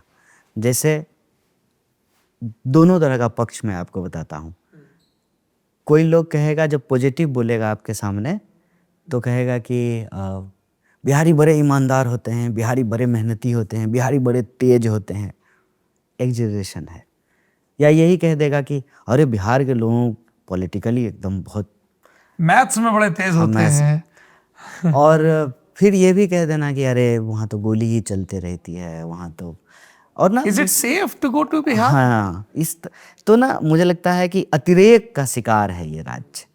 वो ना बिल्कुल वो हाथी वाली कहानी आपने सुनी है ना कि 4 अंधे ने जो है हाथी को अलग अलग जगह पे पकड़ा, तो किसी ने कहा कि हाथी खंबे जैसा है, किसी ने कहा सांप जैसा है, किसी ने कहा सूप जैसा है। तो वही बिहार को लेकर के भी है। और बिहार के लोग भी ना मुझे लगता है कि दो भाव में रहते हैं ज़्यादातर। मतलब क्या हो तुम मेरे सामने, ठीक है ना, हम क्या है, ये जो 2 भाव है ना, इससे ना थोड़ा बाहर आने की जरूरत है। मतलब सब कुछ हम ही नहीं हैं और कुछ भी हम नहीं हैं, इससे थोड़ा बाहर आने की जरूरत है। और वैसे भी बिहार में तो बुद्ध हुए हैं ना, बुद्ध तो सम्यक मार्ग की बात करते हैं, मध्यम मार्ग की करते हैं। तो बिहार को लेकर के स्टेरियोटाइप जैसे है कि बिहार के लोगों की हिंदी का बहुत मजाक उड़ाया जाता है। तो मैं कहता हूँ कि सबकी अपनी हिंदी होती है। हरियाणा की अपनी हिंदी होती है, बंगालियों की अपनी हिंदी होती है, साउथ इंडियन अपने तरीके से हिंदी बोलते हैं। वैसे ही लखनऊ के लोग अपनी तरह से हिंदी बोलेंगे, पटना के लोग अपनी तरह से हिंदी बोलेंगे। क्या जो है रॉ रॉ में इतना फंसे रहना है, बात समझ गए ना। लिखते तो हम भी रॉ ही हैं ना, भले रॉ बोलें। अब यहाँ ज़्यादातर लोग जब शुद्ध बोलने की कोशिश करते हैं तो दंत सौ को भी तालब सौ बोलते हैं। तो हम बोले कि ये भी तो एक तरह का मूर्खता ही है ना, इसका क्यों शिकार होना है। तो वर्तनी पे सवाल उठाना, ड्रेसिंग सेंस पे जो है स्टेरियोटाइपिंग करना, ठीक है, या कि अपराध बहुत होता है, इस तरह का स्टेरियोटाइपिंग करना, तो ये सब सुनते हैं। कुल मिलाकर के एक शब्द एग्जरेशन बहुत है इस स्टेट को। आप राजनीति के विद्यार्थी हैं, बिहार में अपराधीकरण के बारे में आप क्या सोचते हैं? इस चुनाव में भी हम बात करें तो हर पार्टी ने, भाजपा, जेडीयू, राजद, कांग्रेस, सब आप जिक्र करें, सब में आपको ऐसे लोग मिल जाएंगे। एसोसिएशन फॉर डेमोक्रेटिक रिफॉर्म्स की पूरी बाकायदा ये वही स्टेरियोटाइपिंग का नतीजा है। लिस्ट आई है। जब आप मान ही लेंगे कि बिहार में गोली ही चलती है, तो सेम पार्टी का जो पॉलिटिकल डिसीजन मेकिंग होता है, जो पॉलिटिकल प्रैक्टिस होता है, वो डिफरेंट होगा, बिहार के लोगों के लिए डिफरेंट होगा। आपको मैं बता दूं कि कुछ कुछ तो ऐसे नमूने अपराधी हैं ना, जो हर पार्टी से चुनाव लड़ चुके हैं। जैसे कोई पार्टी नहीं छूटी है। मतलब खोजने के लिए जाएं तो आपको ऐसे बतेरे मिल जाएंगे, जो भाजपा से भी लड़ लिए, कांग्रेस से भी लड़ लिए, आरजेडी से भी लड़ लिए, जेडीयू से भी लड़ लिए, एलजेपी से भी लड़ लिए, हर पार्टी से चुनाव लड़ते हैं। क्यों? क्योंकि एक ना राजनीति में एक बहुत बड़ा घोटाला है, विनिबिलिटी। विनिबिलिटी के नाम पे कुछ भी टिका दिया जा रहा किसी भी पॉसिबिलिटी को सही ठहरा दिया जाता है, ठीक है। और मैं कहता हूं कि ये बड़ी बेईमानी है। मतलब विनिबिलिटी के नाम पे आप जो मुख्य बात है उसी से दूर हो जाएंगे। और बिहार में ना दो फेज है, एक है राजनीति का अपराधीकरण, ठीक है, एक है अपराधियों का राजनीतिकरण। पहले अपराधी जो थे, माफिया जो थे, वो नेताओं के लठैत होते थे। 70-80 के दशक तक वो मंजर फिर लठैत नेता हो गए, जो जीप पे घूमते थे, जीप ही बोलते थे उस वक्त उसको, जीप पे घूमते थे नेता के साथ, गमछा ले करके, बंदूक ले करके, मूछ में जो है घी लगा करके जो है घूमते थे। उनका काम था बूथ लूटना नेताजी के लिए। जब नेताजी की उम्र ढली तो वही नेताजी की जगह पे जो है उनके परिवार वालों को धकिया के नेता बन गए, और ये खूब हुआ। तो इसके ना दो फेज आपको दिखेंगे। 90 से पहले जब अपराधियों का इस्तेमाल किया गया राजनीति में, और फिर अपराधी इस्तेमाल करने लगे राजनीति का, क्योंकि अब वो सिर्फ अपराधी नहीं रह गए हैं, अब वो बिजनेसमैन हो गए हैं, अब वो इंटरप्रेन्योर हो गए हैं। 90 के बाद जब बाजार खुला, ठेकेदारी, मॉल बन रहा है, पेट्रोल पंप खुल रहा है, तो अब ना जाती हुई रेलगाड़ी से कोयला चुराने का काम बंद हो गया है। अब जो है तेल चुराते हैं, अब जो है इन्वेस्टमेंट हो रहा है तो उसमें अपना शेयर खरीद रहे हैं। और मज़ेदार बात आपको बताएं, ये इन अपराधियों पे जो है ना अलग से एक विश्लेषण होना चाहिए कि ये खुद पढ़े लिखे नहीं हैं, इनके बच्चे विदेशों में पढ़ते हैं, अच्छी जगहों पे रहते हैं, अंग्रेजी बोलते हैं। और ये जैसे आपको सीवान से शहाबुद्दीन के बेटे हैं, उसामा रघुनाथपुर से लड़ रहे हैं, वो भी बाहर पढ़ के आए बहुत सारे हैं। हैं। और जितने, हाँ, बहुत एक लंबी लिस्ट है। तो ये एक समय में कट्टा चलाते थे, फिर जो है AK-47 आया, फिर जो है ये धन जमा कर लिए, फिर जो है ये राजनीति में आकर के उसको नेता बन गए और उसको प्रोटेक्ट करने लगे। और इसी क्रम में अपने बच्चों को कट्टा नहीं दिया। कोई एकदम ही समझ लीजिए कि नालायक हो, वही जो है पिताजी का गद्दी संभाला हो। बाकी सब ने अपने बच्चों को, कोई MBA किया, वकील बनाया, बाहर पढ़ने के लिए भेजा। तो अब वो आ भी अगर रहा है तो सीधे अपने पिताजी की सीट पे राजनीतिक रूप से लॉन्च हो रहा है। तो वो ऐसे ही लॉन्च हो रहा है जैसे नेताओं के बच्चे लॉन्च होते थे। अब वो अपराधी का बच्चा सेकेंडरी है, नेता का बच्चा प्राइमरी है, कि अब उसके भी माँ बाप जो हैं वो MP MLA रह चुके हैं। ये मामला है। और आप किसी भी पुराने माफिया को देखिए तो खुद चुनाव जीता है, फिर किसी की, चूंकि पुराना अपराधी रहा है तो किसी केस में मान लीजिए कि सजा हो गया, अब चुनाव नहीं लड़ सकता है, तो पत्नी चुनाव लड़ी है, फिर भाई चुनाव लड़ा है, सारे भाई चुनाव लड़ लिए, फिर अब जो है बेटा चुनाव लड़ रहा है।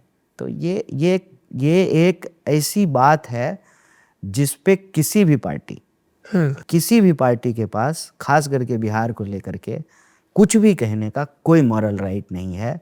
और मैं पार्टी से इतर बिहार की जनता से, एक बिहार का नौजवान होने के नाते अपील करता हूं कि इसका एक ही उपाय है, सबको हरा दीजिए। जितना ये सब बाहुबली है किसी भी पार्टी का हो। हाँ, इसका दुकान बंद कीजिए। ये आप मुझे दूसरे बिहारी मिले हैं राजनीतिक, जो कह रहे हैं कि किसी भी पार्टी का बाहुबली हो। पहले बिहारी हैं ये आर.के. सिंह, जो सांसद रहे और ऊर्जा मंत्री रहे। उन्होंने भी इस बार ये फेसबुक पोस्ट की और सब पार्टियों के, including his own BJP party, उन्होंने नाम लिखे हैं। सम्राट चौधरी का भी उन्होंने नाम लिखा कि जो भी ये जिस पे भ्रष्टाचार के गंभीर आरोप हैं, जो बाहुबली है, इन सबको आप हरा दीजिए। और दूसरे आप कह रहे हैं, देखिए, हम इसलिए ये बात कह रहे हैं ना कि हमारे बारे में जो स्टेरियोटाइप है ना देश और दुनिया में, उसका जवाब हम ही दे सकते हैं। क्यों? क्योंकि ये जिम्मेवारी हमको लेनी पड़ेगी।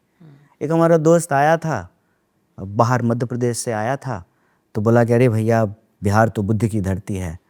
बोला कि ज़्यादा एग्जरेट मत कीजिए, बिहार बुद्ध की धरती है तो उंगली माल की भी तो धरती है ना।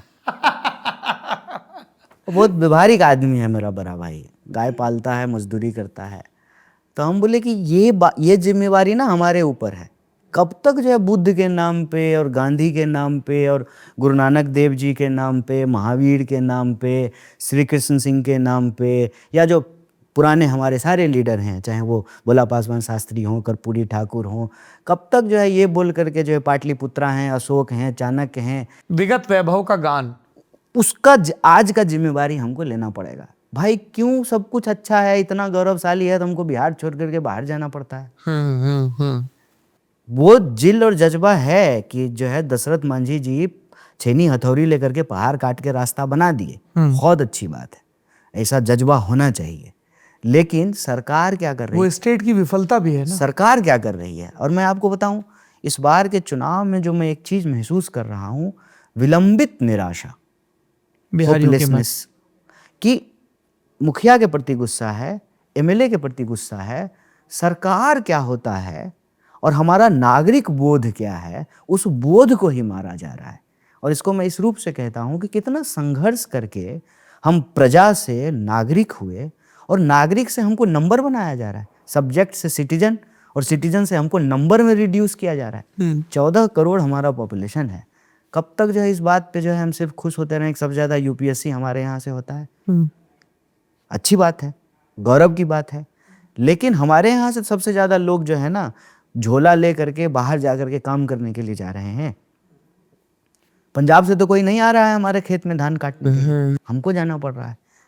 पटना में भी एम्स है ना, तो क्यों बिहार के लोग दिल्ली एम्स के बाहर जो है, इस अब सर्दी आएगी दिल्ली की, वो गाना भी है ना दिल्ली की सर्दी, वहाँ जो है पॉलिथीन बिछा करके जो है प्लास्टिक बिछा करके टिटरते वहाँ पे सो रहे हैं रैन बसेरों में, रैन बसेरे में जगह नहीं है।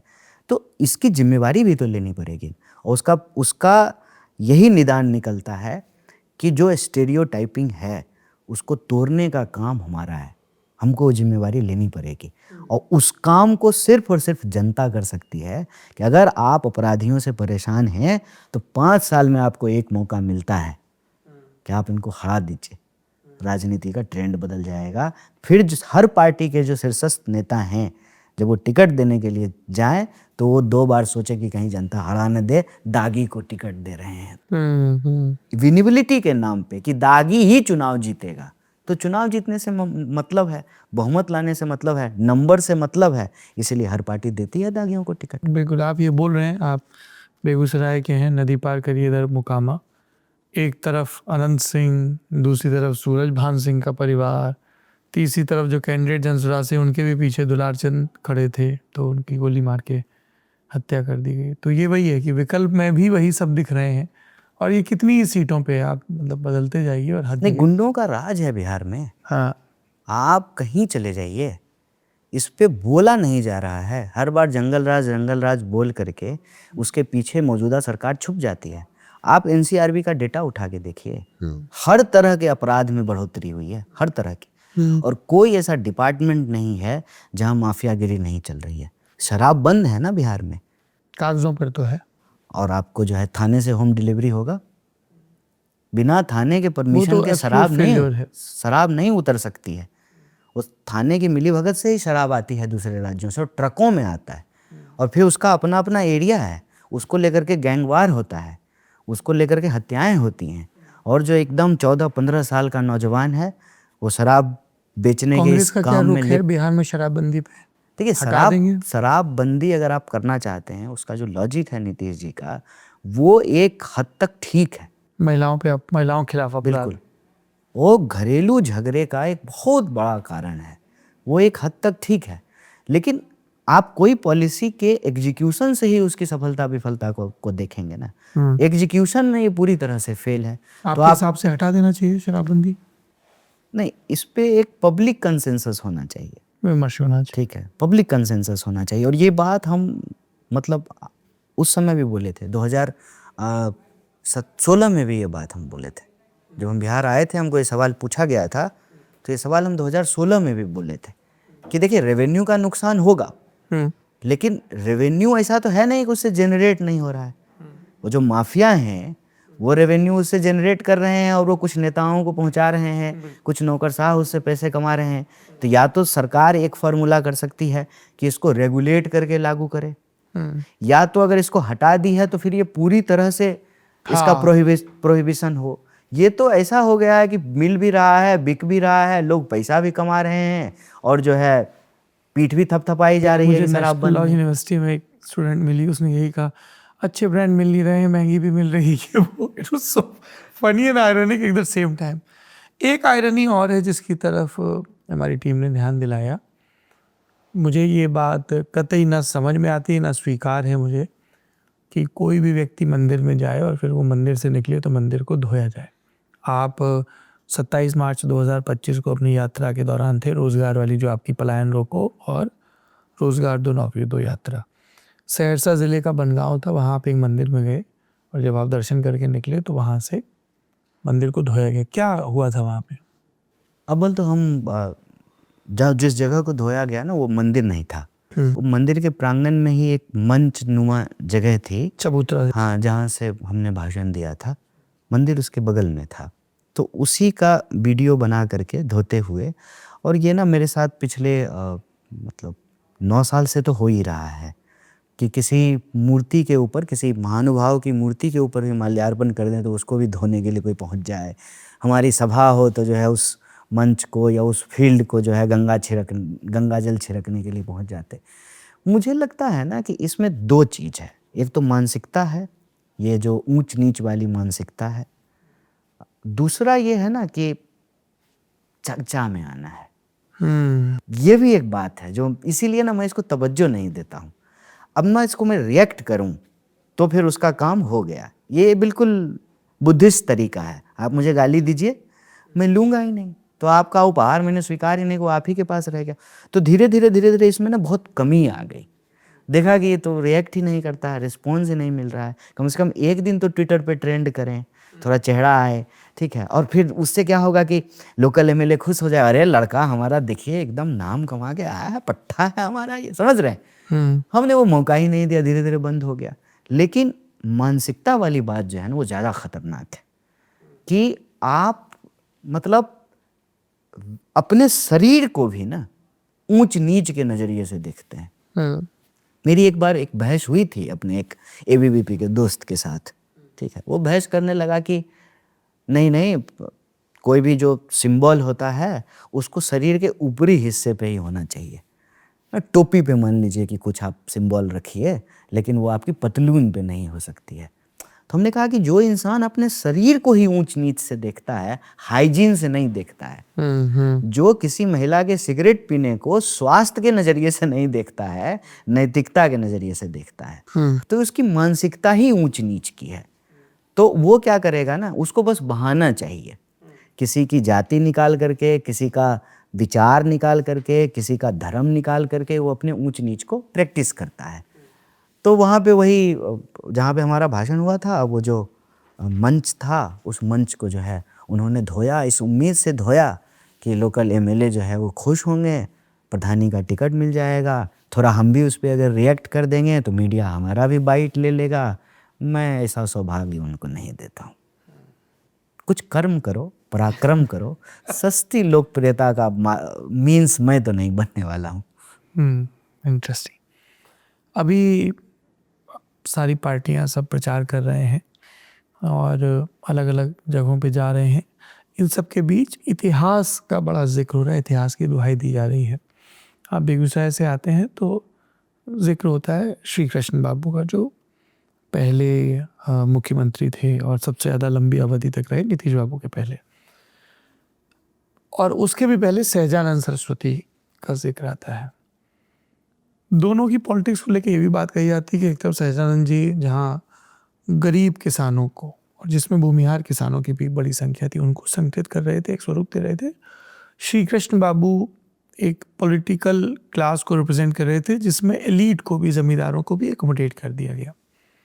बिहार की राजनीति पे हम कन्हैया जब भी बात करते हैं विद्वानों से भी, नेताओं से भी, तो एक अनसुलझा प्रश्न है, अनअटेंडेड क्वेश्चन है, और वो है भूमि सुधार का। श्री कृष्ण बाबू भी मुकम्मल ढंग से नहीं कर पाए और उनसे लेकर नीतीश बाबू तक बंदोपाध्याय कमेटी, ये कमीशन, वो कमीशन नहीं हुआ। प्रशांत किशोर से भी मैंने ये सवाल पूछा था। आप इस प्रश्न को, चूंकि आप एक छोटी जोत के किसान परिवार से आते हैं, कैसे देखते हैं भूमि सुधार के प्रश्न को? क्योंकि आप इंडस्ट्रियल बेल्ट से भी आते हैं कि इंडस्ट्रियलाइजेशन की भी बड़ी बात आती है। बेगूसराय की सारी इंडस्ट्री श्री कृष्ण बाबू के ही ज़माने की हैं ज़्यादातर, इफ़ आई एम राइट। देखिए, इस प्रश्न के आलोक में मुझे 3 बात कहनी है। पहली तो ये बड़ा दुर्भाग्यपूर्ण है कि सहजानंद सरस्वती जी का जो योगदान है भारत के किसान आंदोलन में, उसकी बड़ी कम चर्चा होती है। इस बात को मैं यहाँ हाईलाइट करना चाहता हूँ कि सहजानंद सरस्वती जी के साथ बड़े जमींदार नहीं थे, बिल्कुल उनके खिलाफ थे। बिल्कुल छोटे किसान, खेतीहर लोग जो है उनके साथ थे। और बाद में जो है वो राजनीतिक उपेक्षा के शिकार रहे और उनकी कही हुई बातें, उनका विचार लोगों के बीच में कहीं ना कहीं गुम हो गया। इसकी एक वजह यह भी है कि बिहार में ना हर चीज़ का जाति और धर्म निकाल लिया जाता है जी। जिस समाज में गिरगिट और मकड़ी का धर्म निकाल लिया गया हो, उस समाज में किसी महापुरुष का और किसी महामानव का, किसी व्यक्तित्व का जाति और धर्म न निकाला जाए, ऐसा हो नहीं सकता। और यहाँ पे मैं एक बात याद दिलाना चाहता हूँ कि जब कर्ण को नायक बना रहे थे दिनकर, उसकी प्रस्तावना बहुत मजेदार है। उसमें उन्होंने साफ साफ कहा है कि जो सदियों से शोषित और दमित हैं, उनकी आवाज़ राजनीति में उभर रही है, इसीलिए महाभारत जैसे महाकाव्य में उनके पक्ष से एक नायक को उभारना या उसको की पड़ताल करना बहुत ज़रूरी है। ये मैं उसकी प्रस्तावना पढ़ा हूँ, रश्मि रथी की। तो ना हर तरह के नायक जो है जब वो उभरते हैं, दिक्कत तब होती है ना जब उसको एक पहचान के साथ सीमित करके छोड़ दिया जाता है। जबकि कोई महामानव तभी है जब वो अपने एक पहचान को, उसको कहते हैं ना कि उससे बाहर निकल करके एक सूक्ष्म से जो है विराट का रूप जो है वो धारण कर लेता, तभी तो महापुरुष है। गांधी जी जब लड़ रहे थे तो अपनी कम्युनिटी के लिए नहीं लड़ रहे थे, पूरे देश के लिए लड़ रहे थे।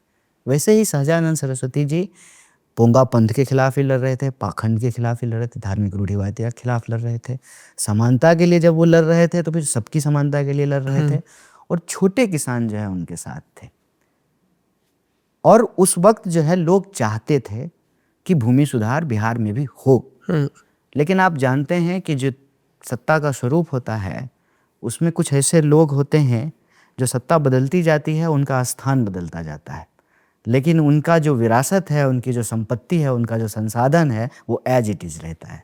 वो सबसे पहले ये भांप लेते हैं कि सत्ता बदलने वाली है, इसीलिए वो अपना जो है कुर्ता टोपी बदल लेते हैं। जो अंग्रेज उस वक्त, जो जमींदार अंग्रेजों के साथ खड़े थे, वही सहजानंद सरस्वती का विरोध कर रहे थे आज़ादी से पहले। उसमें से बहुत सारे लोग जब देश आज़ाद हो गया तो जो नई सरकार बन रही थी उसमें शामिल हो गए, कांग्रेस में आ गए जमींदार। और यह बात जो है वो कहीं ना कहीं दूसरे राज्यों में यही कांग्रेस पार्टी लागू कर पाई। जैसे पंजाब से जब हिमाचल अलग हुआ तो जो मुख्यमंत्री बने कांग्रेस पार्टी के, यशवंत उन्होंने सिंह जो परमार। कानून पास कराया कि बाहर का लोग आकर के जमीन नहीं खरीद सकता है, और आज हिमाचल के लोग जो है उनको साधुवाद दे रहे हैं। श्री कृष्ण सिंह भी सुधार के पक्षधर थे, ऐसा नहीं है वो सुधार के पक्षधर नहीं थे। अगर वो सुधार के पक्षधर नहीं होते तो देवघर का जो मंदिर है वहाँ जो है वो दलितों के प्रवेश के लिए अपना सर नहीं फड़वाए होते। बिल्कुल। तो अब क्या है, लेकिन अब उनको जो है एक जाति का नेता बना करके उनको सीमित करने का प्रयास किया जाएगा। ठीक उसी तरह से कर्पूरी ठाकुर जब समानता के लिए लड़ रहे थे तो उसका बेनिफिशियरी जो है ना वो एक जनरल कैटेगरी का इंसान भी है, क्योंकि जनरल कैटेगरी के सारे जो लोग हैं वो सब जमींदार नहीं हैं। और समतामूलक समाज जब बनेगा तो हम भी उसके बेनिफिशियरी होंगे, हर कोई उसका बेनिफिशियरी होगा। यह जो विभाजन कर्पूरी जी के ही समय दर्शक भी याद रखें, जब मुंगेरी लाल कमीशन बना, उसकी रिकमेंडेशंस आई तो उसमें बताया गया कि किस तरह से ओबीसी, ईबीसी इनका रिजर्वेशन हो, दलित महादलित, और फिर उसका जो संशोधित स्वरूप है जो लागू किया गया तो उसमें पहली बार देश में कहीं आर्थिक रूप से पिछड़े जनरल कैटेगरी के लोगों को भी आरक्षण का प्रावधान कर्पूरी सरकार ने किया था। और मुंगेरी जी कांग्रेस के नेता थे और उनके को मजाक उड़ाने के लिए ये मुहावरा, ये जुमला बिहार से ही निकला है, मुंगेरी लाल के हसीन सपने। उन्होंने जो सुधारों की बात की उसका मजाक उड़ाने के लिए। तो समाज में हमेशा ना एक प्रतिगामी शक्ति होती है, एक प्रगतिशील शक्ति होती है। प्रतिगामी शक्ति कोशिश करती है कि प्रगति को रोका जाए, प्रगतिशील शक्तियां कोशिश करती है कि उस प्रगति को आगे बढ़ाया जाए। अंततः आगे बढ़ती प्रगति ही है, प्रतिगामी चीजें पीछे छूट जाती है। अब चूंकि बिहार आगे चला गया है और बिहार की स्थिति को जब आप देखेंगे, पर कैपिटा अवेलेबल लैंड लगातार कम हो रहा है। और मैं वैसे ज़मीनों की चर्चा कर रहा हूँ जिसका मालिकाना हक निजी है। 3 तरह के मोटा मोटी ज़मीन है, यहाँ पे ज़मीनें हैं बिहार में। गैर मजरूआ 2 तरह की, आम और ख़ास। बाकी निजी लैंड और संस्थाओं की ज़मीन, मतलब मठों की, ठाकुरबाड़ियों की, मंदिरों की, वक्फ की। तो 3 तरह की ज़मीनें मोटा मोटी बिहार में। ये जो गैर मजरूआ ज़मीन है बेसिकली वो ज़मीन है जिसका मालिकाना हक किसी व्यक्ति के पास नहीं है। ये या तो किसी जमींदार के पास उन खेतों की जमींदारी थी, जमींदारी जब समाप्त हो गई। अब जैसे जमींदारी समाप्त होना ही अपने आप में एक प्रगतिशील कदम है। तो वो गैर मजरूआ लैंड जो है, जो आम है, उसका मालिकाना हक गवर्नर के पास होता है, मतलब सरकार के पास होता है। और गैर मजरूआ खास जो ज़मीन होती है उसका पट्टा किसी न किसी निजी व्यक्ति के पास होता है, जिसकी मालगुजारी टैक्स वो भरता है और उस पर अपना वो खेती करे, उस पर तालाब, पोखर, गाछी मतलब बागान, पेड़ पौधे इत्यादि चीज़ें होते हैं। सरकार अगर चाहे तो भूमि सुधार, अगर 2 डिसमिल ज़मीन देना है या 5 डिसमिल ज़मीन देना है भूमिहीनों को, अपनी ज़मीन वो दे सकते हैं। क्योंकि यह जो गैर मजरूआ ज़मीन है ये बहुत अच्छे खासे नंबर में मौजूद है। जो जोत की ज़मीन है उसके बारे में आपको बता दूँ, नदियों के मतलब रिवर बेड जिनको कहते हैं, वहाँ तो लोगों के पास बीघे के बीघे ज़मीन हो सकते हैं जो कभी पानी में होता है, कभी पानी का डूबता है, जिसको देहरा कहते हैं या जिसको चौर कहते हैं या टाल क्षेत्र कहते हैं। चौर भी है, ठीक है। बाकी जो 12 महीने खेती होती है वो ज़मीन बिहार में ऑलरेडी बहुत कम होता जा रहा है। तो वक्त के साथ सरकारों ने ये महसूस किया कि मधुमक्खी के इस छत्ते में पत्थर मारने का कोई मतलब नहीं है। इसीलिए यह काम एक पॉइंट पे जाकर के रुक गया। जमींदारी तो समाप्त हो गई, गैर मजरूआ ज़मीनों पे जो है मालिकाना हक सरकार का हो गया। और अभी जो लैंड सर्वे किया जा रहा है, एक नई बात मैं इसमें जोड़ दूँ, वो सरकार शायद इसलिए कर रही है, ये हमारा अनुमान है, कि गैर मजरूआ लैंड को आइडेंटिफाई करके वहाँ जो बसावट है उसको खाली करा करके वो ज़मीनें कॉरपोरेट को हैंड ओवर किया जाए। तो भूमि सुधार होना चाहिए था, मैं इसका पक्षधर हूँ। भूमि सुधार में जैसे ज़मींदारी ख़त्म हुई, चकबंदी होती, बड़े जो है टुकड़े अगर होते तो उसका लाभ किसानों को भी, बिल्कुल, जोत बड़ी रहती। अब पंजाब में क्या है कि ट्रैक्टर घूम सकता है खेतों में, बिहार में नहीं घूम, मेड़ आ जाएगी। हाँ, क्योंकि दूसरे का खेत है बगल में, तो ट्रैक्टर ही नहीं घूम सकता है। तो वो अगर होता तो अच्छा होता, लेकिन अभी भी भूमिहीनों को जमीन मिलनी चाहिए, और वो सरकार गैर मजरूआ जमीनों को अपने कब्जे में लेकर के कॉरपोरेट को देने की बजाय भूमिहीनों को दे सकती है, ऐसी संभावना बनी हुई है। इसीलिए कांग्रेस पार्टी ने यह संकल्प फिर से दोहराया है कि हम भूमिहीनों को जमीन देंगे। अच्छा, आप कांग्रेस का जिक्र नहीं करिए। ये बड़ा सवाल पूछा जाता है कि सदाकत आश्रम की रौनक कब लौटेगी। तात्पर्य ये होता है कि सदाकत आश्रम सत्ता के शीर्ष पर कब पहुंचेगा। जगन्नाथ मिश्र आखिरी कांग्रेसी मुख्यमंत्री रहे यहाँ पे। आपको क्या लगता है, क्या गलतियां हुई कांग्रेस से जो बिहार की सत्ता उनके हाथ से ऐसी फिसली कि अब उनको आरजेडी के सामने भी 70 हैं तो 61 हैं, तो 10 में फ्रेंडली फाइट है तो 51 है, एक सेकंड पार्टनर थर्ड पार्टनर वैसे आना पड़ता है उस रोल में। कभी एलजेपी के साथ भी अलायंस हुआ, आरजेडी से बाहर भी गए। क्या वजह रही, आप कैसे देखते हैं इसको? नेता और जनता में जो है ना एक रूपता नहीं थी।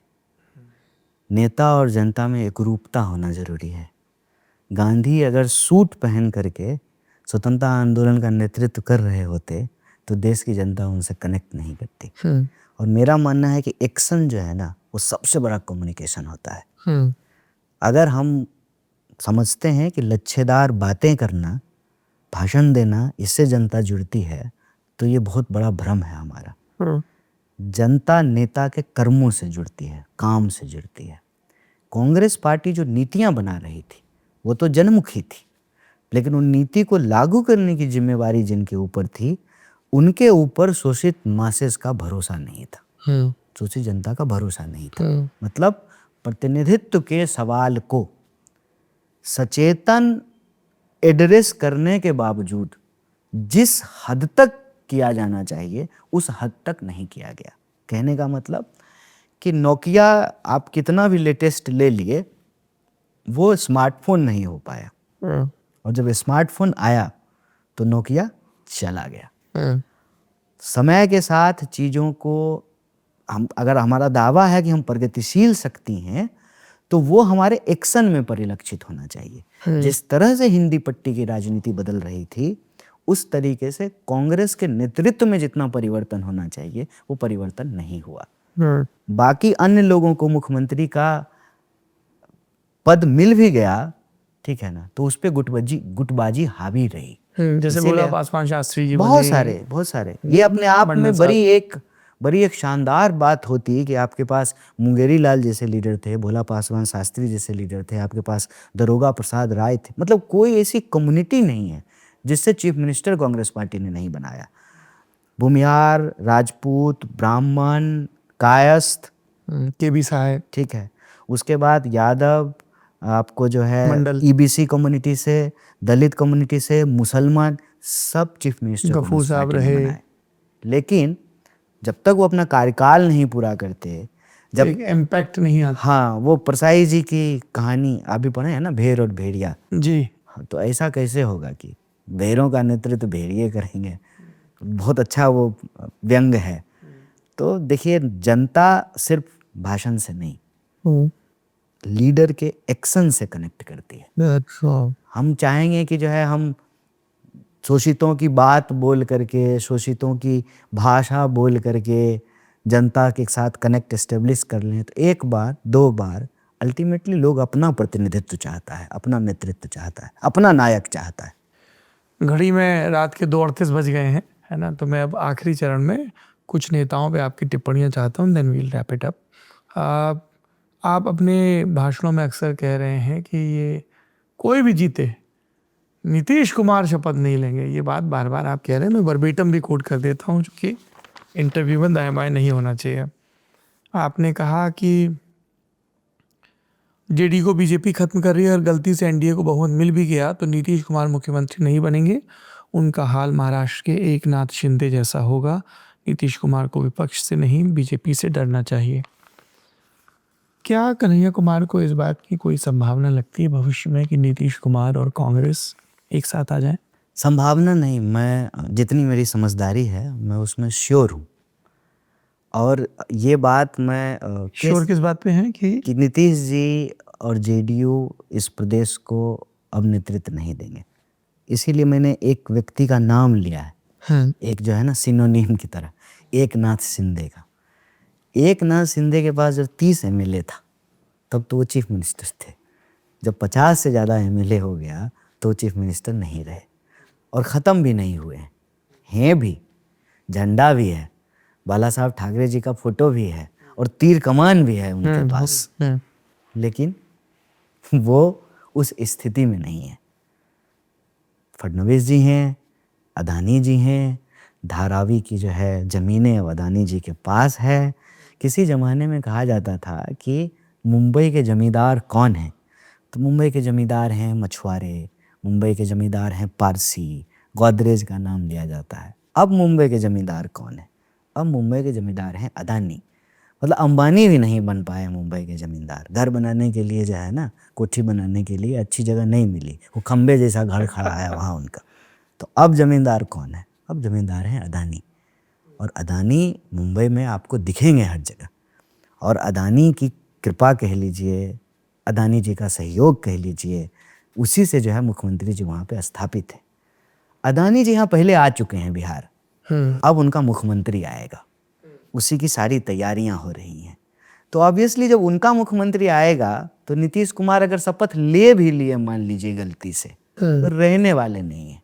मैं गलती से ये कह रहा हूँ, गलती से मान फर्ज कीजिए कि जो है एनडीए को बहुमत आ रही। पर मेरा सवाल ये था कि क्या फिर से नीतीश कुमार और कांग्रेस में दोस्ती की संभावना है आपके हिसाब से? बड़ी छीन है ये संभावना। क्षीण है। कारण ये है कि वहाँ क्या हुआ ना कि शिंदे जी को पहले कब्जा किया गया, शिवसेना को बाद में कब्जा किया गया। यहाँ क्या हुआ है कि जेडीयू को पहले कब्जा में किया गया है, ठीक है ना। नीतीश जी बाद में कब्जा में होंगे। जब आपके सारे सेनापति ही कॉम्प्रोमाइज्ड हैं, किसी का वीडियो बना करके रखे हुए हैं, ठीक है अच्छा। ना? हाँ, आप थोड़ी पड़ताल करेंगे, आपको जो है जेडीयू के किसी न किसी नेता का वीडियो मिल जाएगा। पत्रकार महकमे में है वो वीडियो। अब बड़े कमांडर 2, 3, 4 जो नंबर के जेडीयू के लीडर हैं, उनके वीडियोज हैं एकदम बढ़िया HD क्वालिटी में जो है, ठीक है। तो किसी के वीडियो मिल जाएंगे आपको जी। या जो है इनका जो धंधा पानी है, मतलब नीतीश जी फैसला पलटने का बाद में लेते हैं। ईडी बेल पहले बजाती है इनके नेताओं के घर पे, सिर्फ नेताओं के घर पे नहीं, इनके रिश्तेदारों के घर पे, उनके कोठियों पे।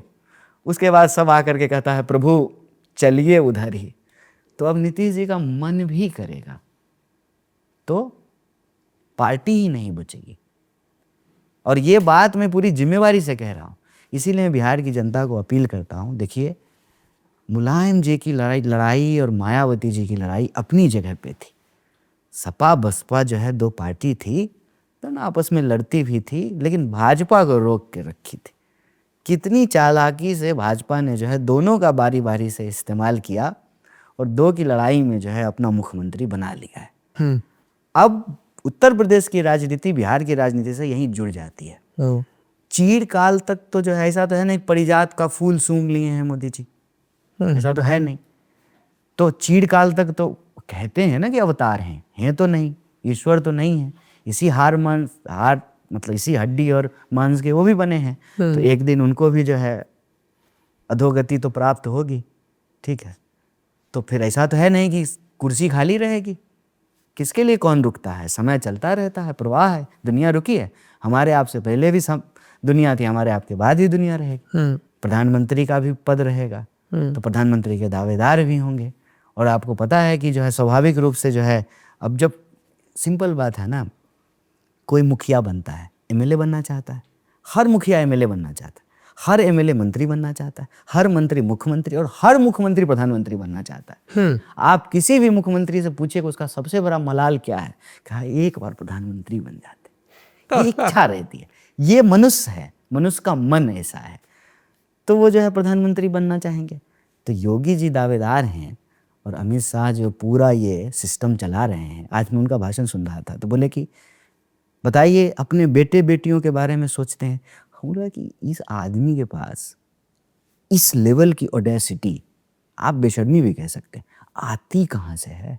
अपना उसका खुद का बेटा 80 लाख 82 लाख रुपए एक ट्रिप का बिल करता है BCCI से, पता नहीं कितना करता है। RTI लगाना पड़ा, RTI का तो जवाब ही नहीं मिलेगा। वो उसका बेटा वहां बैठा हुआ है और परिवारवाद पे आदमी भाषण दे रहा है, तो स्वाभाविक रूप से उसकी भी इच्छा होगी ना कि अब हम बने। कब तक सिपह सलार रहेंगे, कब तक मैनेज करते रहेंगे, मोदी जी का क्राइसिस मैनेजर बने रहेंगे। अब हम मालिक होंगे, कब तक मैनेजर रहेंगे। कंटेंडर कौन होगा? योगी जी हो सकते हैं। वहाँ 80 सीट है, यहाँ 40 सीट है, ठीक है। तो मैनेज करने के लिए बिहार में उनका पांव जमा होना जरूरी है। इसीलिए आप देखिएगा बहुत दिनों के बाद अमित शाह फिर से जो है बिहार में भाजपा के एक सामान्य कार्यकर्ता की तरह एक्टिव है। होम मिनिस्टर की ताकत आप ये समझिए कि 10 साल के बच्चे के पास 30 साल के नौजवान की ताकत हो और 10 साल के बच्चे के स्कूल में खेल खेलने के लिए जाए तो हर खेल जीतेगा ना, हर टूर्नामेंट जीत जाएगा। अच्छा, गेम में ऐसा होता भी था पहले, इसलिए दांत गिना जाता था। अंडर 16 में जो है अंडर 21 का लड़का खेल लिया हो, तो वही जो है कि वो हैं देश के गृह मंत्री, पूरा प्रोटोकॉल है उनका गृह मंत्री का, लेकिन एक भाजपा कार्यकर्ता की तरह जो है चुनाव मैनेज कर रहे हैं। और मैं अपने ज़िले में और कई ज़िलों में ये देखा कि सबकी इच्छा होती है चुनाव लड़ें, कब तक जो है नमस्ते सदावत्सल्य करते रहेंगे। अब उनको भी चुनाव लड़ने का मन है, अब वो भी सत्ताधारी पार्टी है, अब उसको लगता है कि ठीक है हिंदू राष्ट्र जब बनेगा हम एमएलए पहले बन जाते हैं। अब ये वहाँ भी शुरू हो गया है कि आप कोई झोला लेकर के पूरा वक्ती कार्यकर्ता नहीं है जो घूम रहा है। अब कहता मौका आया है हमको भी खदान में, अरे पूरा आ जाने के दे रहे हो तो कम से कम हमको एक टेलर तो दो रोज निकालने का उसको इलाका खदान से, हमारा भी घर है परिवार है। बताइए उंगली माल किसके लिए चोरी करता था? उसका भी तो घर परिवार नहीं था। तो ऐसा थोड़ी होता, परिवार बन जाता है, शक्ति आएगी तो रिश्तेदार भी आ जाएंगे। अब जब भाजपा सरकार में आई है तो जो है आरएसएस के पूरा वक्ती कार्यकर्ता के भी रिश्तेदार निकल आए हैं, तो अब उनको भी वहाँ मत, हर किसी को चाहिए इज्जत, उनको भी इज्जत चाहिए। ब्याह में, शादी में, उपनयन में जा रहे हैं तो उनको भी नमस्ते नमस्ते 4 लोग कर रहा है, उसको ठेका दिलवाना है। तो वहाँ पर अब टसल है पावर का। तो कई लोग कहते हैं कि हमको एमएलए चाहिए, हम 20 साल से जो है यहाँ, आप किसी को पकड़ करके किसी गायक को, किसी जो है एक्स ब्यूरोक्रेट को ला करके टिकट दे रहे हैं तो हमारा नंबर कब आएगा। तो सब क्या किया, निर्दलीय पर्चा भर दिया। पिछली बार तो निर्दलीय भाजपा के जो बागी थे उसका निर्दलीय लड़ने के लिए एक पार्टी था एलजेपी। इस बार तो वो था नहीं, तो कहाँ जाते, तो निर्दलीय भर दिए। उसके बाद अमित शाह यहाँ रह करके सभी बागियों को मैनेज किया, साम दाम दंड भेद, किसी को प्यार से समझाया, किसी को लोभ दिया, जो दोनों में नहीं माना उसको डरा दिया, पुलिस से उठवा लिया। तो उसको मैनेज कर रहे हैं। मैनेज क्यों कर रहे हैं, इतनी मेहनत क्यों कर रहे हैं? नीतीश जी को मुख्यमंत्री बनाने के लिए कर रहे हैं। और मैं कहता हूं कि वो तो अपने भाषण में बोलने भी लगे हैं दबी जुबान। प्रधानमंत्री ने ही एक भाषण में कह दिया कि जब एनडीए का मुख्यमंत्री बनेगा तब बिहार में विकास होगा। मतलब कम से कम जेंडर तो मैं बता ही सकता हूं कि कोई मेल ही मुख्यमंत्री बनेगा भाजपा की तरफ से, अगर प्रधानमंत्री की बात को 1 मिनट के लिए सच मान लिया जाए तो इसीलिए ये बात मैं पूरी जिम्मेवारी से कह रहा हूं कि नीतीश जी का हो गया। प्रशांत किशोर के बारे में आपकी क्या राय है और जनसुराज के बारे में?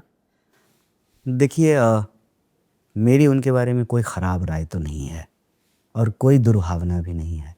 हर जगह मेरे पास उनको देने के लिए शुभकामना के अलावे कुछ नहीं है, क्योंकि एक बात तो मैं साफ साफ समझता हूँ, कोई बिहारी जो जाता है ना लौट के नहीं आता है। 2 ही वजह से लौट के आता है बिहार में लोग, या तो सचमुच उसको इस मिट्टी में के प्रति बहुत प्रेम उमड़ आया है, या वो जो करने गया था ना उसमें विफल हो गया है, तभी लोग बिहार वापस आता है। इसीलिए यहाँ कोई रिवर्स माइग्रेशन का पैटर्न नहीं है। हम जब ट्रेन पकड़ते हैं तो आपके लिए वो ट्रेन होगा, हमारे लिए वो टाइम मशीन है। ट्रेन में जगह मिली कि हम एक सदी से दूसरे सदी में पहुंच जाते हैं। पटना से जब ट्रेन चलेगी और दिल्ली पहुंचेगी तो नई दुनिया है, नई संभावनाएं, उसको छोड़ करके कोई वापस आया है और कुछ करना चाहता है तो हम कुछ नहीं दे सकते हैं, तो शुभकामनाएं दें। बाकी चर्चा है, सोशल मीडिया को अगर आप मान लें कि सच में उसका कोई गेम चेंजिंग रोल है, तब तो फिर तो जनसुराज की सरकार बनती हुई आपको सोशल मीडिया पे कम से कम दिखेगी। जमीन पे ऐसी हालत नहीं है, चर्चा में है, लेकिन वो जो मुद्दे उठा रहे हैं, मुद्दों से कोई दो राय नहीं। भविष्य में कभी जनसुराज और कांग्रेस में आप गठजोड़ की संभावना देखते हैं? राजनीति में सारी संभावनाएं खुली हुई हैं, एक संभावना को छोड़ करके कि गांधी का अलायंस गोडसे से नहीं होगा। बाकी किसी से भी होगा, भगत सिंह से भी होगा, अम्बेडकर से भी होगा, मौलाना अबुल कलाम आज़ाद से भी होगा, कर्पूरी ठाकुर से भी होगा, सबसे हो सकता है। तो उसमें अगर उनकी विचारधारा स्पष्ट है, अगर वो 3 चीज़ मैं कहता हूँ, जातिवाद, सांप्रदायिकता और कॉरपोरेट लूट, इसका नेक्सस है। इस नेक्सस से ही भ्रष्टाचार पैदा होता है, इस नेक्सस से ही इकोनॉमिक डिस्पैरिटीज़ पैदा होता है, इसी नेक्सस से जो है आज हम वो जो देख रहे हैं ना कि इंसान के भीतर नागरिक बोध को मारा जा रहा है और नंबर में कन्वर्ट किया जा रहा है, एक तरह से दास भाव लोगों के भीतर डाली जा रही है। उसके खिलाफ अगर वो लड़ाई में खड़े होते हैं तो संभावनाएं हमेशा खुली रहती हैं। चिराग पासवान और एलजेपी के बारे में क्या राय है? देखिए, आप सब लोग, मैं खास तौर पे इसलिए हूँ कि ये बात कही गई कि ये जो बिहार के 2 सबसे कद्दावर नेता हैं, संकरचंद ठाकुर जी ने हाल ही में दिवंगत हुए कमाल के पत्रकार, जो वर्ड यूज़ किया था ब्रदर्स बिहारी, क्योंकि पहले वो 2 किताबें आई थी, सबाल्टर्न साहब आई थी लालू जी पे और नीतीश जी पे आई थी सिंगल मैन, उसको जब क्लब किया गया तो ये कहा गया कि भाई नतीजा जो भी हो, 2025 का चुनाव लालू और नीतीश युग का ये आखिरी चुनाव है ना। उसके बाद अब नई पौध आएगी तो कई नए दावेदार दिख रहे हैं। कांग्रेस में कन्हैया कुमार हैं, आरजेडी में तेजस्वी हैं, एलजेपी में चिराग हैं, बीजेपी भी अपने नए प्रोजेक्ट कर रही है और जन स्वराज में प्रशांत किशोर, सब बिलो 50 के लगभग के लीडरशिप है। तो चिराग पासवान के बारे में आपकी राय? देखिए, कोई भी व्यक्ति बिहार में आकर के बिहारियों के लिए अनवरत और निरंतर बिहार की समस्या के समाधान के लिए प्रयास करे, उसके साथ एक सामूहिक प्रयास बने, उसका अगर संयोग बने तो वो सुंदर है, उसमें कोई बुराई नहीं है। क्योंकि इतना मैं आपको बता सकता हूँ, आजकल ना बहुत एक वर्ड यूज होता है, ट्रॉमा। तो ट्रॉमा के बारे में थोड़ा मैं पढ़ रहा था, एक किताब पढ़ रहा हूँ आज, तो एक ना वर्ड आया, मल्टी जेनरेशनल ट्रॉमा।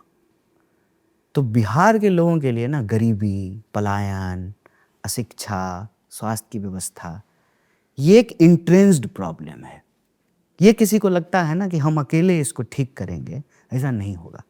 क्यों? क्योंकि खेमों में जब समाज बटा हुआ है तो सबकी आहुति लगेगी इसमें, और सबकी आहुति अगर लगेगी तो उन खेमों को तोड़ना ज़रूरी है। और वो खेमा तभी टूटेगा कि अलग अलग खेमों ने जो अपना एक नायक चुन रखा है ना, उन महारथियों को एक साथ बैठने की ज़रूरत है। मैं ऐसा समझता हूँ। तब क्या होगा कि वो खेमाबाजी जो है नीचे तक टूटेगी।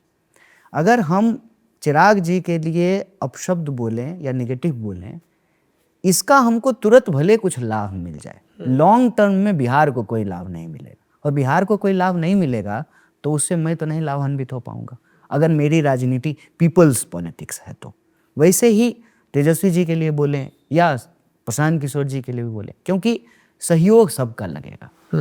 जब जातिवाद इतना इंट्रेंस्ड है, जाति इतनी बड़ी समस्या है, तो हर जाति ने अपना एक नायक चुन करके रखा है, ठीक है।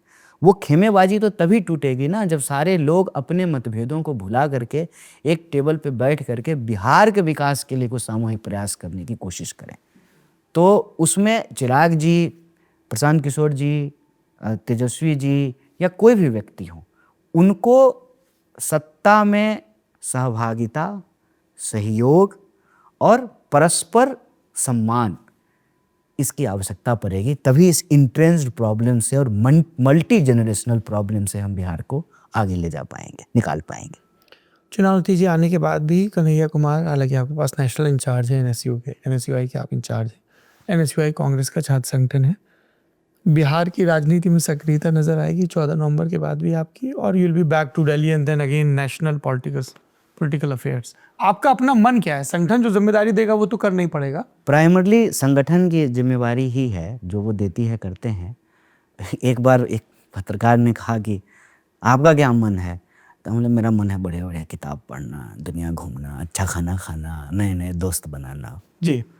बोला राजनीति में क्या कर रहे हैं? हमारे राजनीति में जो है ना सामूहिक काम के लिए, राजनीति मेरे लिए सामूहिक चीज़ है, सामूहिक जिम्मेवारी जो मिलेगी वो करेंगे, और वो एक सेड चीज़ है। मेरी भी कोशिश रहती है और मन भी है कि राजनीति में है तो बिहार के लिए कुछ करें। इसीलिए जब बिहार के चुनाव की सरगर्मी नहीं शुरू हुई थी तभी जो है हम यहाँ पे एक यात्रा किए, पलायन रोको नौकरी दो यात्रा, और इस सोच के साथ निकाले थे कि अपने आप को चुनाव में संगठन की तरफ से जो जिम्मेवारी होगी वो करेंगे, लेकिन ना एक अनवरत प्रयास में जोड़ना है। क्योंकि देखिए सौरभ भाई, ये ना सच है, अभी तक ना पिछले 10 साल से तकरीबन 2025 है, ये बोल ही रहे हैं, कर नहीं कुछ पाए हैं। एक तो जनता की तरफ से सीधे कोई जिम्मेवारी भी नहीं है, लेकिन मुख्यधारा की राजनीति में समझ में आया है कि जनता का काम करने के लिए ना MP MLA ही हो करके सेवा करेंगे, ये टिकटार्थियों की भाषा होती है। ऐसा नहीं है, बिना MP MLA बन करके भी काम किया जा सकता है। तो मेरी कोशिश रहेगी कि बिहार में जो सक्रियता है इसको कंटिन्यू रखा जाए, इसको आगे जारी रखें। बढ़िया कन्हैया जी, आपने इतना समय दिया, बहुत बहुत शुक्रिया, बहुत बहुत शुभकामनाएं। आगे भी गप होती रही, हम लोगों की चर्चा होती रहेगी। आप ललन टॉप की बिहार चुनाव यात्रा देख रहे हैं, जिसमें हमारे रिपोर्टर नेहा, संदीप, सिद्धांत और हम लोग खुद भी अलग अलग इलाकों में जा रहे हैं ताकि आपको बता पाएं कि एक तरफ सत्ताधीशों और सत्ता के दावेदारों के दावे हैं, दूसरी तरफ ज़मीन पे जो असलियत है। इन सब के बीच जब भी हमें राजनेता मिलते हैं अलग अलग विचारधाराओं के, तो उनसे संवाद करके ये समझने की हम कोशिश करते हैं कि उनका पक्ष क्या है। बिहार की समस्याओं को समग्रता से समझने के लिए ललन टॉप लेकर आया है एक डॉक्यूमेंट्री सीरीज जिसका नाम है बूझो तो बिहार। इसका पहला पार्ट हमने रिलीज किया जिसमें शिक्षा व्यवस्था, प्राइमरी, सेकेंडरी, टर्शियरी, उसके लेवल पे क्या क्या समस्याएं इनके बारे में बताया। दूसरे पार्ट में हम विस्तार से बात करेंगे रोजगार के मसले के बारे में। आप जरूर देखिए ये डॉक्यूमेंट्री बूझो तो बिहार, ललन टॉप के सभी प्लेटफॉर्म पर। ये पूरी बातचीत आपको कैसी लगी कमेंट बॉक्स में जरूर बताइए। बहुत बहुत शुक्रिया। अभी लेके आए सेंसोडेंट के टूथ का करंट गॉन तो लाइफ का करंट ऑन।